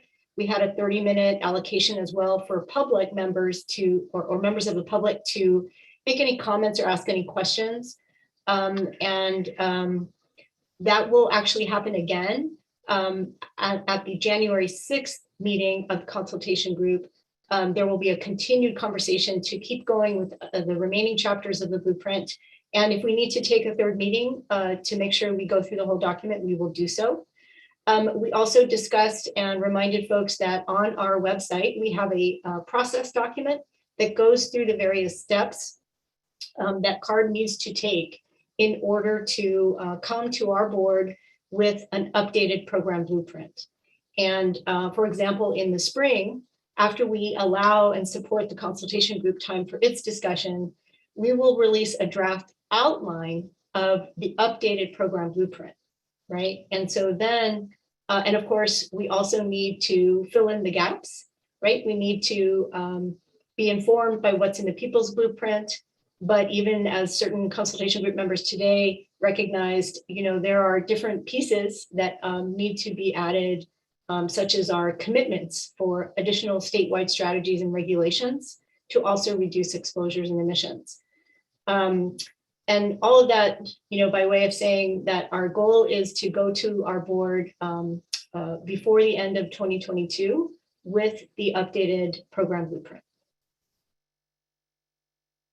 And I also want to just take this opportunity, Naomi, to thank you for your efforts. I know you were a member of the writers group and helped produce the People's Blueprint.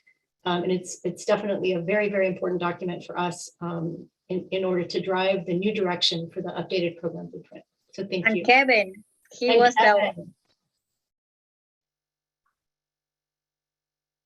Thank you, Deli.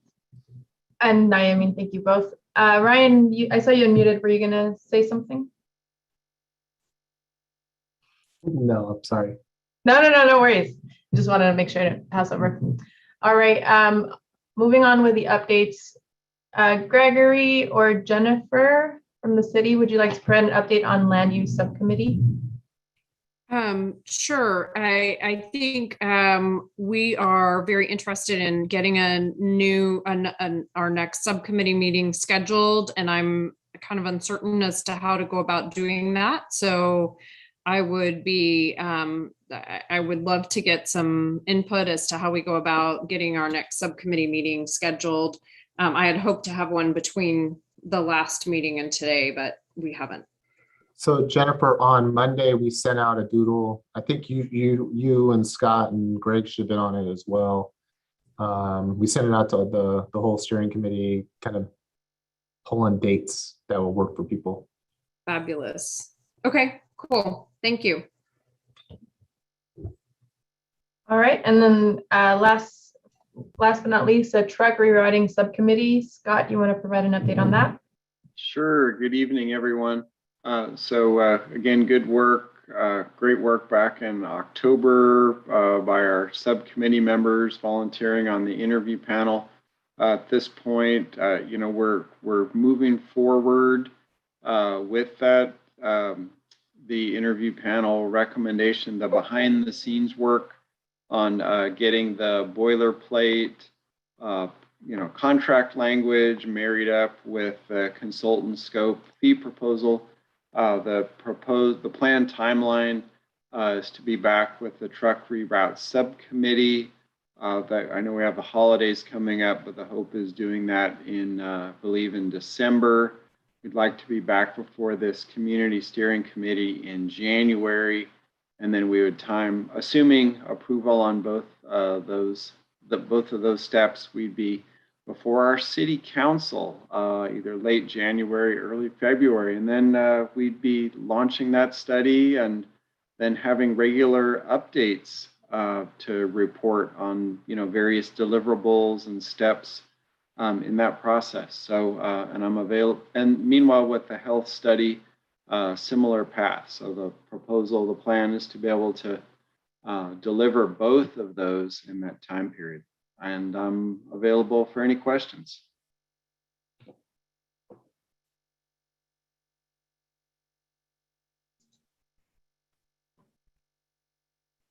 Thank you, Scott. Are there any questions on any of the updates that were just shared? I see you on mute. Scott, how long is going to take to complete that feasibility study?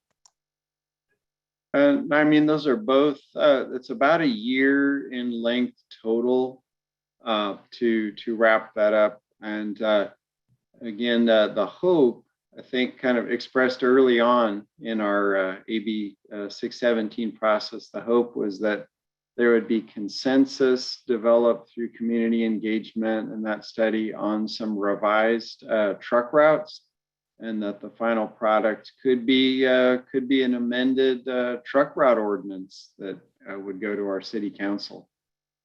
So about a year-long process. Thank you. And Genevieve, sorry to put you on the spot, but is she still here? Oh, maybe she headed out. I wanted to clarify her comments in the chat. No, she's there. Hi, I'm still here. Hi, sorry. I'm like just apologies to interrupt the flow. Just a meeting focused on stationary sources. So it being the main agenda item, like today, the budget was the main agenda item. But thank you, Scott, for the update, and thank you everyone for the conversation today. Sorry to run. Thank you, Genevieve. All right, so those are all for updates. And then I just have a few announcements. I'll also paste this in the chat so you all can see it written out. Excuse me, is this where I come in about the environmental document? I'm just going to go through these really quick announcements, and then we can make a spot for you, Lisa. Well, actually, it's kind of in conjunction with the traffic reroute study. All right, go ahead. And if you guys are going to keep blowing me off, I might as well not even be attending. We're not trying to blow you off. We just have an agenda that we want to stick to that. Yeah, and this should have been on the agenda last month because it came in on time and no one knows about it. That's what I want to bring up. What I want to bring up is over a year ago at one of our last meetings together, we had Caltrans come and present about the interchange that's going on the South Fresno State Route 99 corridor project in Fresno County. They have recently come out with their environmental document. I did not receive notice of it till October 25th. The window period for comments are between the 14th and the 27th. So I had a call and I got a couple of copies and I distributed them to people that I knew who would like a copy. I would have liked to mail them to everybody, but once again, I continue to ask for contact information of this committee and have been denied it for years. And when something like this comes up, it really upsets me because now we only have 17 days if you can get a copy of the document fast to review it and comment on it. And this environmental document has a direct impact in regards to what is happening with the truck reroute study. Now, understand this. I called the senior environmental planner that's involved, John Q. Thomas. I've known him since the first day he worked at Caltrans. And the first thing he told me when I asked him, how come you didn't send this out to everybody? He literally said it was sent to the Air District. They should have advised every single one of the members of this committee, and nothing was done from the Air District. And I kind of want to know why.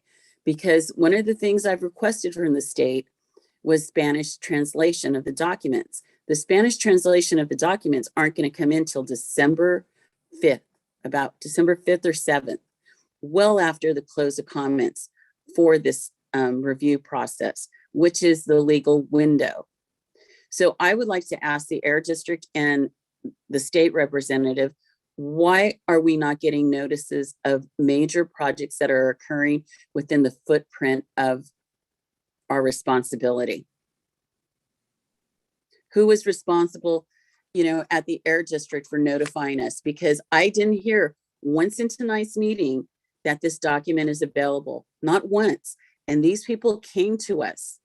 And if I hadn't forced the issue of put my name down, put my address down, and these were my former colleagues, none of us sitting here at this meeting would know about this document.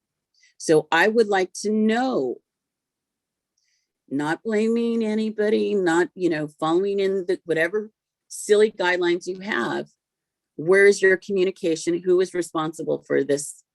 And how are you going to make sure that people get documents, that they're aware of this? Anybody? Brian? So Lisa, I don't, the people that are involved in that are not in attendance at this meeting, so I can't really speak to that. And do you know anything about this? I do not. And the question is why? I would love, Lisa, I would love to say I know everything about everything. Unfortunately, I do not. So how are you going to now go to the state and ask them for additional time so this committee can have adequate time to review the document? Because, I've had discussions with John Thomas about, you need to come to this committee and you need to make your presentation. You need to have like a little public meeting with us, because obviously the Air District does not know how to communicate. And that's what I told him. Because, when I contacted somebody, hey, did you get this document? And they said, no. What do you mean it's out? I literally think I may be the only person on this committee that got this. I'd be very surprised, but I will definitely look into it. I'd be very surprised if the document was sent over and it would, the advisement was to, maybe it was, I don't know. I guess I gotta look into it. I'm not gonna make any statements. And it'll be a month, and you'll get back to us at the next meeting, which will be a month later. Public comments, their legal standard will be closed, where they take public comments. If you don't ask for Spanish translation, it takes 5 to 7 weeks for that now. And they have a window of period in which they take comments that are the legal standards. Do you see what the problem is here?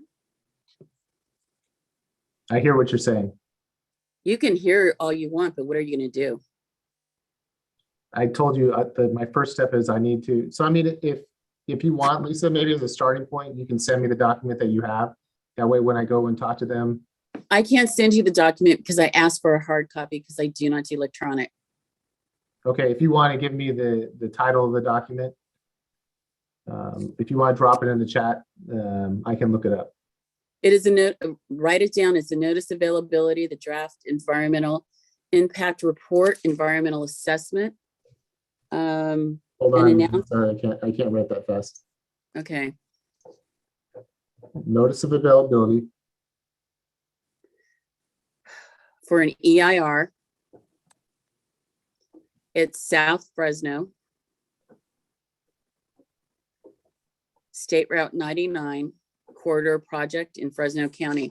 I even requested that John Thomas come to this meeting, and he didn't know when this meeting was. And, you know, that tells me something about the communication between the district and, you know, other sister agencies. And I think I have every right to be a little upset. Because, you know, I'm looking out for Lisa, we have some city folks here. I don't know, Scott, if you have any information on the dissemination of this report. I hear you, Lisa. And it's not the city, it's the state that's responsible. right, but it's happening in a city jurisdiction. So I'm asking to see if anybody has comments for you. We will definitely put it on an agenda item, but it sounds like there's a lack of clarity from folks that are at today's meeting. So given that we don't have any answers for you right now, we will track this as an action item. And I encourage you to come to the next agenda setting meeting that's before the draft so that we can have a discussion about this. Scott, I see you unmuted. Oh, yes, I just wanted to share, yes, the city did receive that notice from Caltrans. And as others have said, I just wanted to reiterate, yes, the state is the lead on the CEQA environmental document. They're the lead agency for the project. City did receive that. But yeah, we didn't know who received that, you know, from the district or as far as other AB 617 members. But yes, it is out for review, and Caltrans is taking comments. Until the 27th of November. Go ahead, Ivanka. Yeah, so I just want to take a step back for anyone that's on the steering committee members who, the reason that Lisa's very upset is on point. Understand this, she's very on point of why this is a problem. It ties directly to so many of the communication problems and the understandings and the coordination that we are supposed to be having between the Air District, the state. This comes back to why we wanted a memorandum of understanding to make things for South Central work in tandem. This environmental impact report, the EIR, I put the link, it's a huge document that I just put in the chat. The environmental impact report means that anytime a state agency is attempting to do a major project that might impact a environment, they have to report back as to how it's negatively impacting it or how it won't impact it at all. This environmental impact report draft that is out right now explains that there are no impacts to the community, yet this is a project that in South Central Fresno along Highway 99, there is the interchange, the off-ramp, on-ramp of North Avenue and American Avenue. These are two major intersections that need to be updated because they haven't been updated since the 60s. And they cannot, in their current state, continue to handle the influx of truck traffic. Where is this truck traffic planning on going? Right into our 617 community that is already overburdened and already over impacted. So it is directly related to the work that we are doing in this space tonight. It is directly related to the communication and collaboration that we should already be on top of and following with communication between these agencies on this call tonight even though Caltrans is not necessarily represented in this space, they being part of transportation, part of the industrial development that the community of South Central is being impacted by. Is everyone understanding where I'm going with this and why Lisa is very upset? This is a major project that, according to Caltrans, has no impact on South Central Fresno. In this environmental impact report, that 220 pages that I just put in the chat box, is stating that in their own little vision, this is only an upgrade to the intersection overchanges and overpasses. But what we know is that the attached agencies that have to be a part of this process is who? The city, is the county. These agencies that we have been asking for a memorandum of understanding so that when something is happening over on this side, the rest of the body knows what's happening. That is what is missed, and that is why Lisa is so ticked off, because it puts you, Ryan, in a place of saying, I don't know about this. Yeah, you may not know about that, but that's the point of why we needed a memorandum of understanding, so that there is a process already in place before this development is happening. So the impact that we are seeing on South Central Fresno is we're going to have widening, we're going to have better off-ramps, on-ramps, because if you travel in South Fresno, you see the backup on the 2 to 3 lanes along Highway 99, the 1 lane off ramps getting off on North Avenue or American Avenue, and they cannot hold. It's possible that community members that live in the area may be, okay, yeah, this is needed because the off ramps are really jacked up right now. But the impacts is you're planning for growth and future growth for incoming trucks into an area that we are already questioning based on 617 as an overburdened community. How much more can this place take? And so the agencies and us as community members that are on this call tonight should be very aware of a project like this, and we're not. And so I'm requesting that all of you who are state agency positions request and demand that there be an extension put on that environmental impact report comment period for the points that Lisa made, they told us the other night on that workshop that they wouldn't even be able to have the Spanish translation ready until after that period is already passed, number one. Number two, there was no true community engagement. They didn't hear from us, but this is supposed to be, this space tonight is where they should be getting a lot of input from the residents, from those of us that have been working on the 617 process, all of these measures. So my ask of everybody from the state down to the city officials on this call, including the Air District, is that you request, along with the EJ and community members, that they put a stop on this, because really, and this is to you, Deldy, you have Caltrans on one hand that is really kind of going everything against what your department is supposed to be really supporting for community and correct development. And at this point, they will state that they are following CEQA guidelines, California Environmental Quality Act guidelines, stating that there are no impacts. We're barely having to acquire any more property around these overpasses or interchanges. That may be true within those 1,000 feet from the east to the west of the 99. Maybe there is not a lot of impact in that space, but the whole project is going to be impacting the communities of the 617 boundary who are either on the east or the west side of this project. I'll stop there, but that is my demand of every lead agency on this call tonight, is that you, along with the committee members, you don't even know what we're talking about, Ryan. That's really sad. Like, this is this is a serious problem. And then we have the Air District that might just be signing off thinking, well, we didn't get any call. We didn't get any pushback. Well, you're not getting any pushback if you didn't even know about it. So I'll stop there, but please take a look at that EIR draft report that I just put in the chat. And my ask from everyone on here is ask for an extension for this until we have a chance to fully investigate it. And our ask of, what was the guy's name, Lisa? When you asked him to come to this committee, his response is, it's on the website. And we were like, no, we want community engagement. It's on the website. This is a recorded workshop. So that is just so subpar than what everything we are working on this call. So I'll stop there. And let me premise this, guys. I retired from the state of California from Caltrans as an associate transportation planner, but I also did a number of years, about 5-7 years, in environmental planning. I've worked with these people, and it does not surprise me that John Thomas said that, because he will do the bare minimum that is required of him in his job, unless he is requested and basically pushed. And we can ask for additional time, and they can grant it.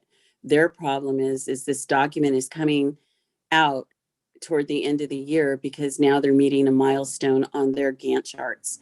So it's kind of going to blow their timeline, but they can actually do that, and it will not jeopardize anything, because they actually really do need to do more community engagement as far as I'm concerned. Because one of my areas in environmental was doing community engagement. And I was really appalled that, first off, I was the only one that got this information. And because had I been doing the presentation and I, in my former job, met you guys, I would have made sure every single person got notification and was asked, would you like a document when it comes out? Thank you, Lisa. I'm sorry to cut you off. I want to be mindful of everyone's time. Thank you for bringing this to our attention. Deldy, will you be responding to Ivanka? Because I do want to call in the other three. Okay, I'll let you quickly respond. And then Laura, Dr. Curry, and Nayamin, you three are up next. Yeah, sorry to jump the order. I just wanted to acknowledge the request, Ivanka, and let you know that we will definitely be exploring this and trying to understand what it means. You know that we do have an active role in terms of CEQA in our Office of Community Air Protection. So that's all I can say at this point without having even laid eyes on the document. Laura, go ahead. Hi, I just wanted to mention to our facilitator, while I recognize that your job is to really keep the show going, but I want to center people's lived experiences. And I recognize that we have deep expertise on the call with Lisa's past employment history. And so I just ask that you be mindful and respectful of people's communication styles and their lived experiences. Absolutely. Thank you, Eric. I will do my best to do that. Laura, do you want to go ahead? I think she's public comment. You hear me now? She's not part of the CSC. Oh, sorry. We'll get back. Yes, I'm doing air monitoring of a particle board in the Home Depot, and I found formaldehyde emissions. Sorry, Laura, 1 second. We're not doing public comment just yet. Dr. Curry, go ahead. Thank you. I really want to thank Lisa for targeting this and for sharing this information. And I completely agree with what has already been stated. Obviously, the lack of communication puts us back to square one in terms of some forward movement around trying to monitor air quality and really address neighborhood and community concerns. In the meantime, and underneath it all, there are still repeated assaults on this community, and it certainly impacts the AB 617 South Central area. It is right there in the middle. And so for it not to be on someone's radar and for someone not to have tagged it and shared it with this functioning committee does seem, it seems problematic, it seems unusual, but it also seems completely ineffective and inefficient. And so while we can feel like there's good forward movement, the challenge of having this kind of movement undermine all of this excellent work just seems like people are spinning their wheels, and that is very frustrating. The cumulative impacts of this rerouting, one of the things they just sort of mentioned in the EIR is, oh, by the way, there are some toxic land, there's some hazardous waste in those places. We may not really touch those, but we've just mentioned that they're there.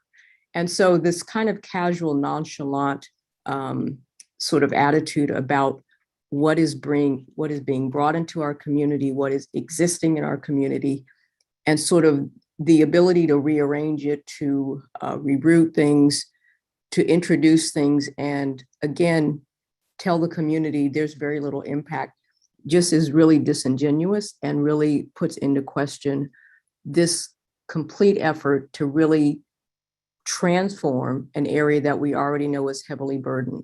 And so the idea that the right hand is doing something while the left hand doesn't know about it, somehow that really has to be addressed, because that's going to come back again and again. And those of us who are living in this area see that all too often, that even as we move forward with good policy, we always have to turn around and look back because there's some assault on the policy and the implementation. And this seems to be another case where we are seeing that same kind of pattern. So I would appreciate, yes, extending the time period for comments, but also looking at the root cause of why this is not something that was well known and not shared with this community and with this committee. Thank you. Thank you, Dr. Curry. Naomi? Yeah, I want to add another example of this lack of proper communication and disconnection between what we are trying to do here in AB 617. And this example relates to the city and in particular to the planning department at the city. So this was mentioned in our last and first land use committee meeting, but was not mentioned at the large steering committee meeting. So I am going to bring that up because I want to make a motion that while we wait, I don't know for how many weeks or months for the memorandum of understanding between the Air District and the city to be completed, we need to know and we need to have in writing an agreement where every single project that comes to the planning commission, even before it goes to the planning commission, when it comes to the planning department, when it's even the very first application to do something, either an expansion or whatever it is in the AB 617 area, that those projects must be flagged to the Air District and to us, the steering committee, because in our notes, when we were discussing how to clean the air, there was already an approval of an expansion for a company that is operating in the AB 617 area, West Coast Inc., because they're going to establish a biomass and other things that are doing to modify their operations. How can this be happening in the AB 617 area and we didn't know about it? And the Air District submitted in September a very extensive letter with recommendations of mitigation measures. We didn't find out until the very last minute, just because a resident who received the letter about the notification for this shared it with us, and that's the only reason why we find about it. We, and I say we, CCJ and others, submitted a request to the director of the planning department asking for an extension of the public comment period so that we can read everything and provide comments and ask for questions. That was not approved. That was totally ignored. The expansion was approved, and now we are appealing it because this is just one more example in which, we're doing, right hand is doing one thing, the left hand is doing another, and if we're not all on the same page and communicating well, this is going to be a train wreck. And for now, my motion is that every single project that comes to the planning department that is in the AB 617 is flagged to the Air District and to the Fresno CSC. I'll second that.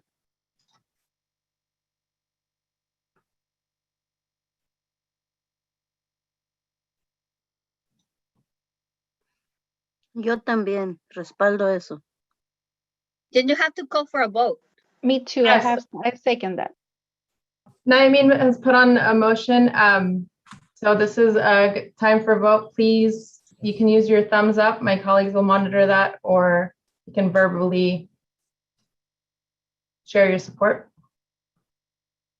I agree. And what if we don't agree? I agree. What is the process? I'll ask for objections after. Okay. Sorry, I didn't clarify that. So I don't have an objection. I just want to go back and flag that all projects are routed to the air board as we laid out in the original, what we thought was the letter, which we've been asked to revise, or MOU, but all projects are sent to the air board. So from the city. Yeah, I think what they're asking though is that they be specifically flagged if they are within the AB. So we receive comment letters from all sorts of cities, counties, throughout the 8 counties that we oversee. So I think what the steering committee is asking would be that the city of Fresno specifically notate that these are projects happening within the AB 617 to make it clear. So in our routing, that's what you're asking for, because that's not what the motion was. And I'm the motion is can I clarify my motion? Gregory, the motion is so that the planning department flags the applications for expansions, new projects, whatever it is, to the air district that are happening in the AB 617 area, and that the air district turns around and presents a report or a list of those proposals or projects to the CSC. That's okay. my motion. What are thank you for that clarification.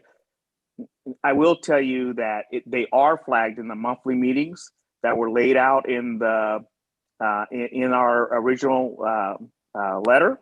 They are flagged to the air board staff.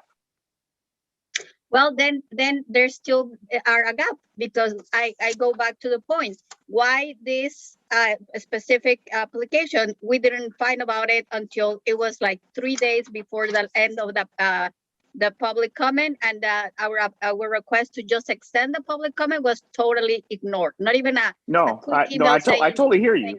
No, I totally hear you, and I totally understand. I just want to make it clear they are flagged to the air board staff every month.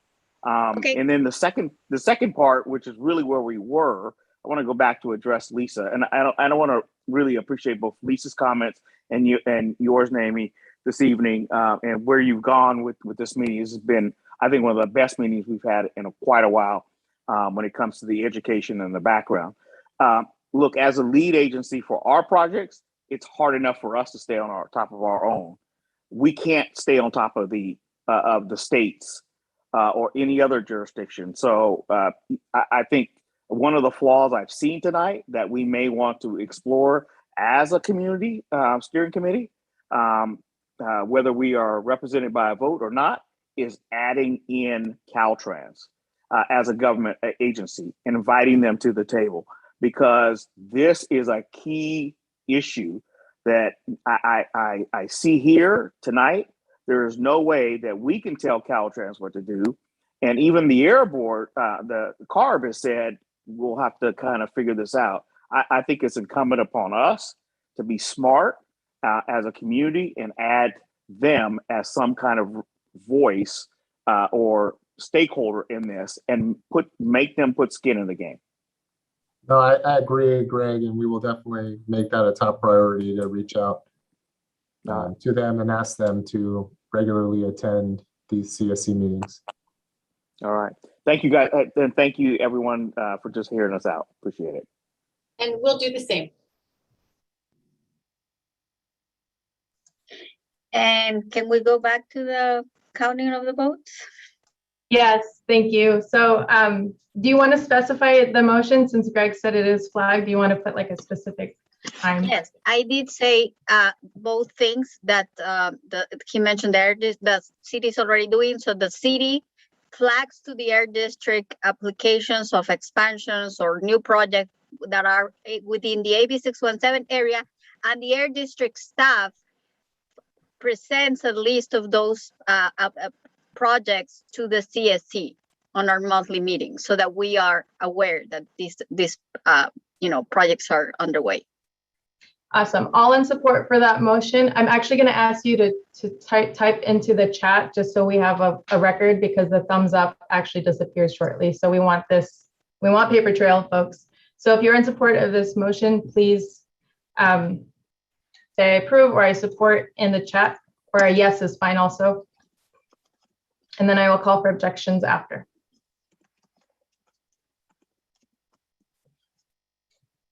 Also, can I request, Ryan, when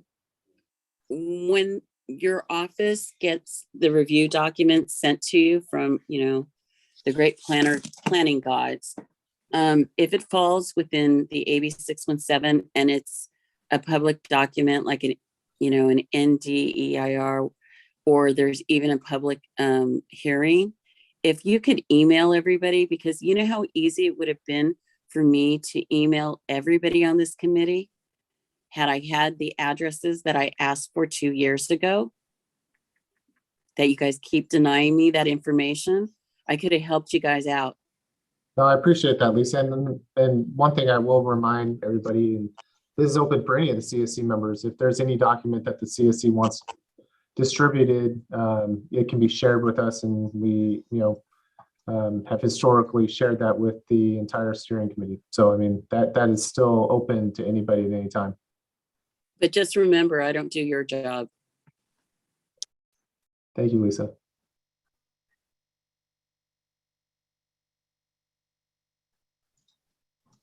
All right, again, for those in support of Nayamin's, for those not in favor, thank you, Amy. Please say no in the chat so that we have record of this.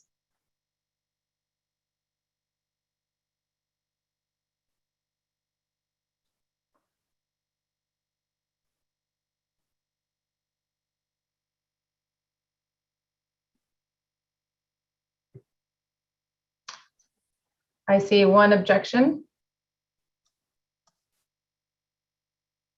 All right, so it sounds like majority rules.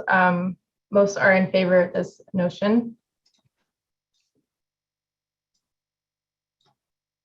Thank you, Nayamin. So the notion concerns the city and air district, so we will be following up with both of you in regard to this request. Are there any other comments or questions regarding this?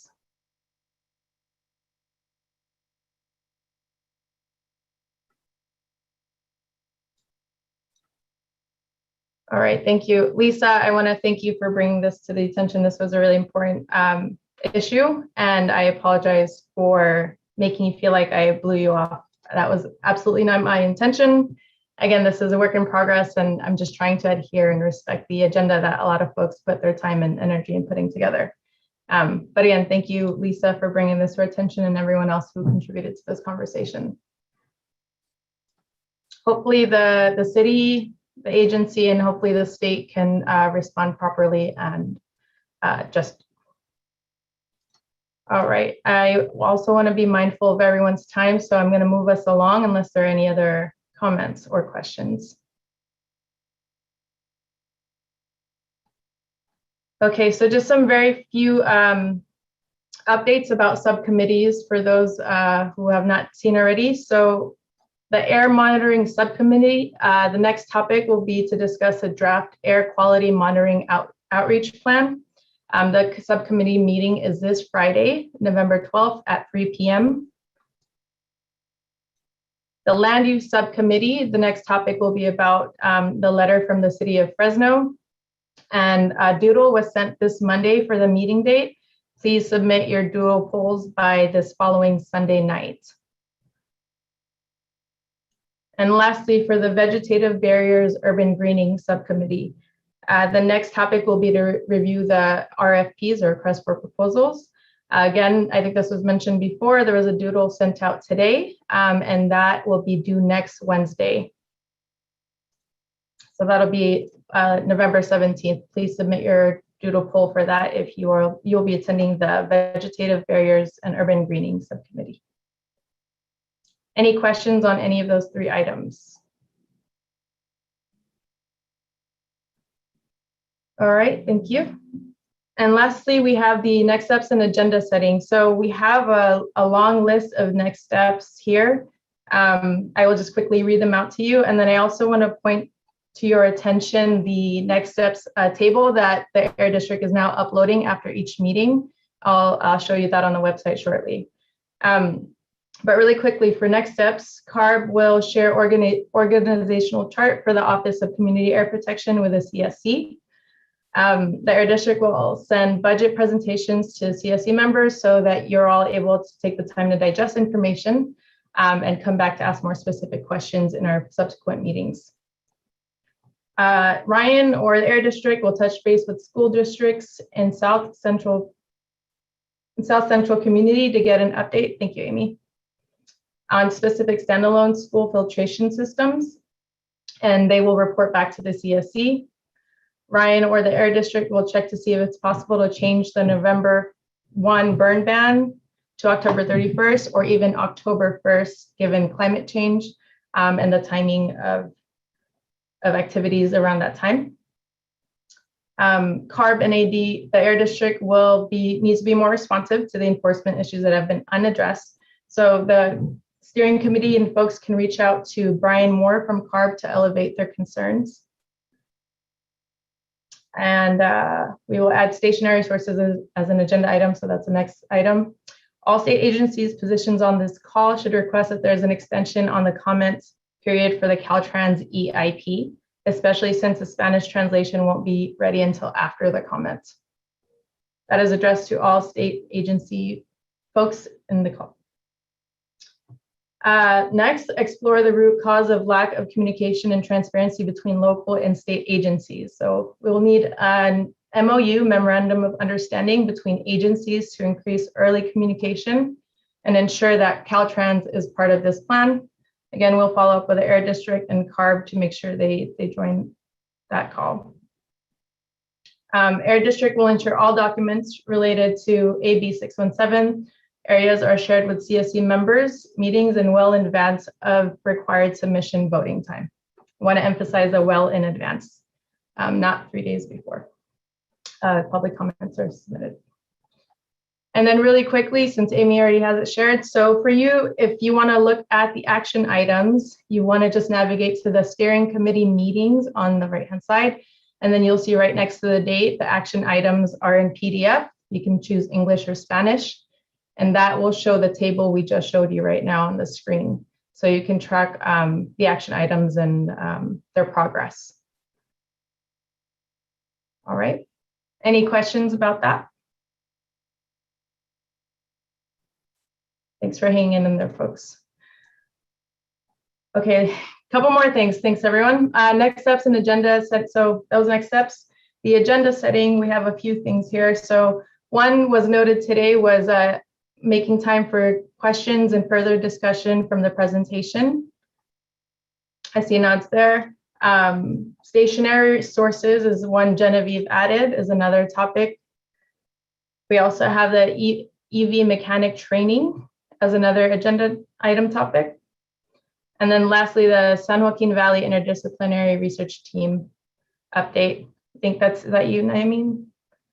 Yeah. So we have quite a few there already, but this is the time and space if you would like to add anything else on the agenda setting list. And again, as a reminder, we will have our agenda setting meeting next Wednesday on the 17th. So we can, if anything comes up between now and then, you can join that call and contribute to that as well.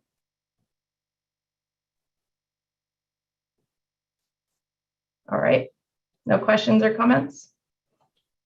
Hey, real quick, Jim, I'm not going to take much time. Go for it. The next, what would be our regularly scheduled meeting would fall on a TCC meeting night. So we're going to send out a doodle poll with some options and get feedback from the steering committee members. Just to clarify, that's the December meeting, right? That's the December meeting, yeah. Okay. All right. Okay, so that is all of everything. Thank you for hanging in there. I'm going to ask Naimeen for some closing remarks and Ryan, and then we'll open it up for public comments. Naimeen. Buenas noches. Ditto. All right, thanks all. Now we will open up to public comments. Again, if you're on YouTube, please feel free to submit it. Our team is monitoring and we will read it out loud. Laura, thank you for your patience. Go for it. You're on the phone, so you're gonna have to unmute yourself. I was air monitoring in the Home Depot by the particle board and fiberboard section, and I found unsafe levels of formaldehyde. When they're burning that kind of wood in the fireplaces, it could be formaldehyde. You should monitor near the fireplaces for formaldehyde to see if they're burning the wrong kind of wood. All right, thanks.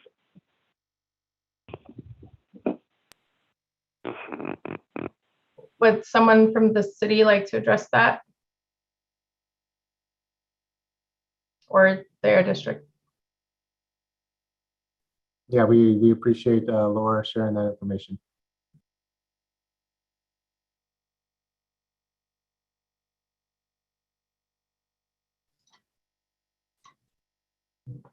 All right, we don't have any comments from YouTube. Okay, with that said, we will let everyone go. Thank you again for your participation and for the really rich conversation engagement. Sounds like we have, as always, a lot of work to do. And we'll follow up on these action items. Thank you all so much. Yes, we have a lot of work. Thank you. Have a good day. Have a good evening, everyone. Buenas noches. Bye-bye. Bye. Bye. How should I help? Does anyone need help over here? What should I do to be helpful? I'm sorry? Laura, still there. Say that again? That's what I was going to ask. I should have asked it before. Can you repeat that? We can't hear you. I feel like I don't know what I should do to help you out. Like, what kind of help you need? I know everyone's kind of overworked with all their projects. I feel like I'm being left out of them. Yeah. Go ahead, Amy. I was just going to say, feel free to contact the Air District about becoming part of the CSC membership. That would be a way to get more involved than just to be part of the public. So I have, I see a few folks are still here on the line. So Anna and Stephanie, not sure if you want to just put it out there, but on our website. So the Air District's website, there's a way to get involved with each of the CSCs. I encourage you to reach out and learn more about how to become an active member so that you can take on more responsibilities. Yeah, to kind of second that, Laura, there is on our website, specifically on South Central Fresno's website, you can sign up to get email notifications. And if you have any, comments or suggestions, you're always welcome to email ab617@valleyair.org. All right. Also, do the automobile mechanic training. I'm almost ready to do it because my job ended and I don't know what I'm going to do. And that exam you had was very hard. The Air Pollution Control District gave. I tried to take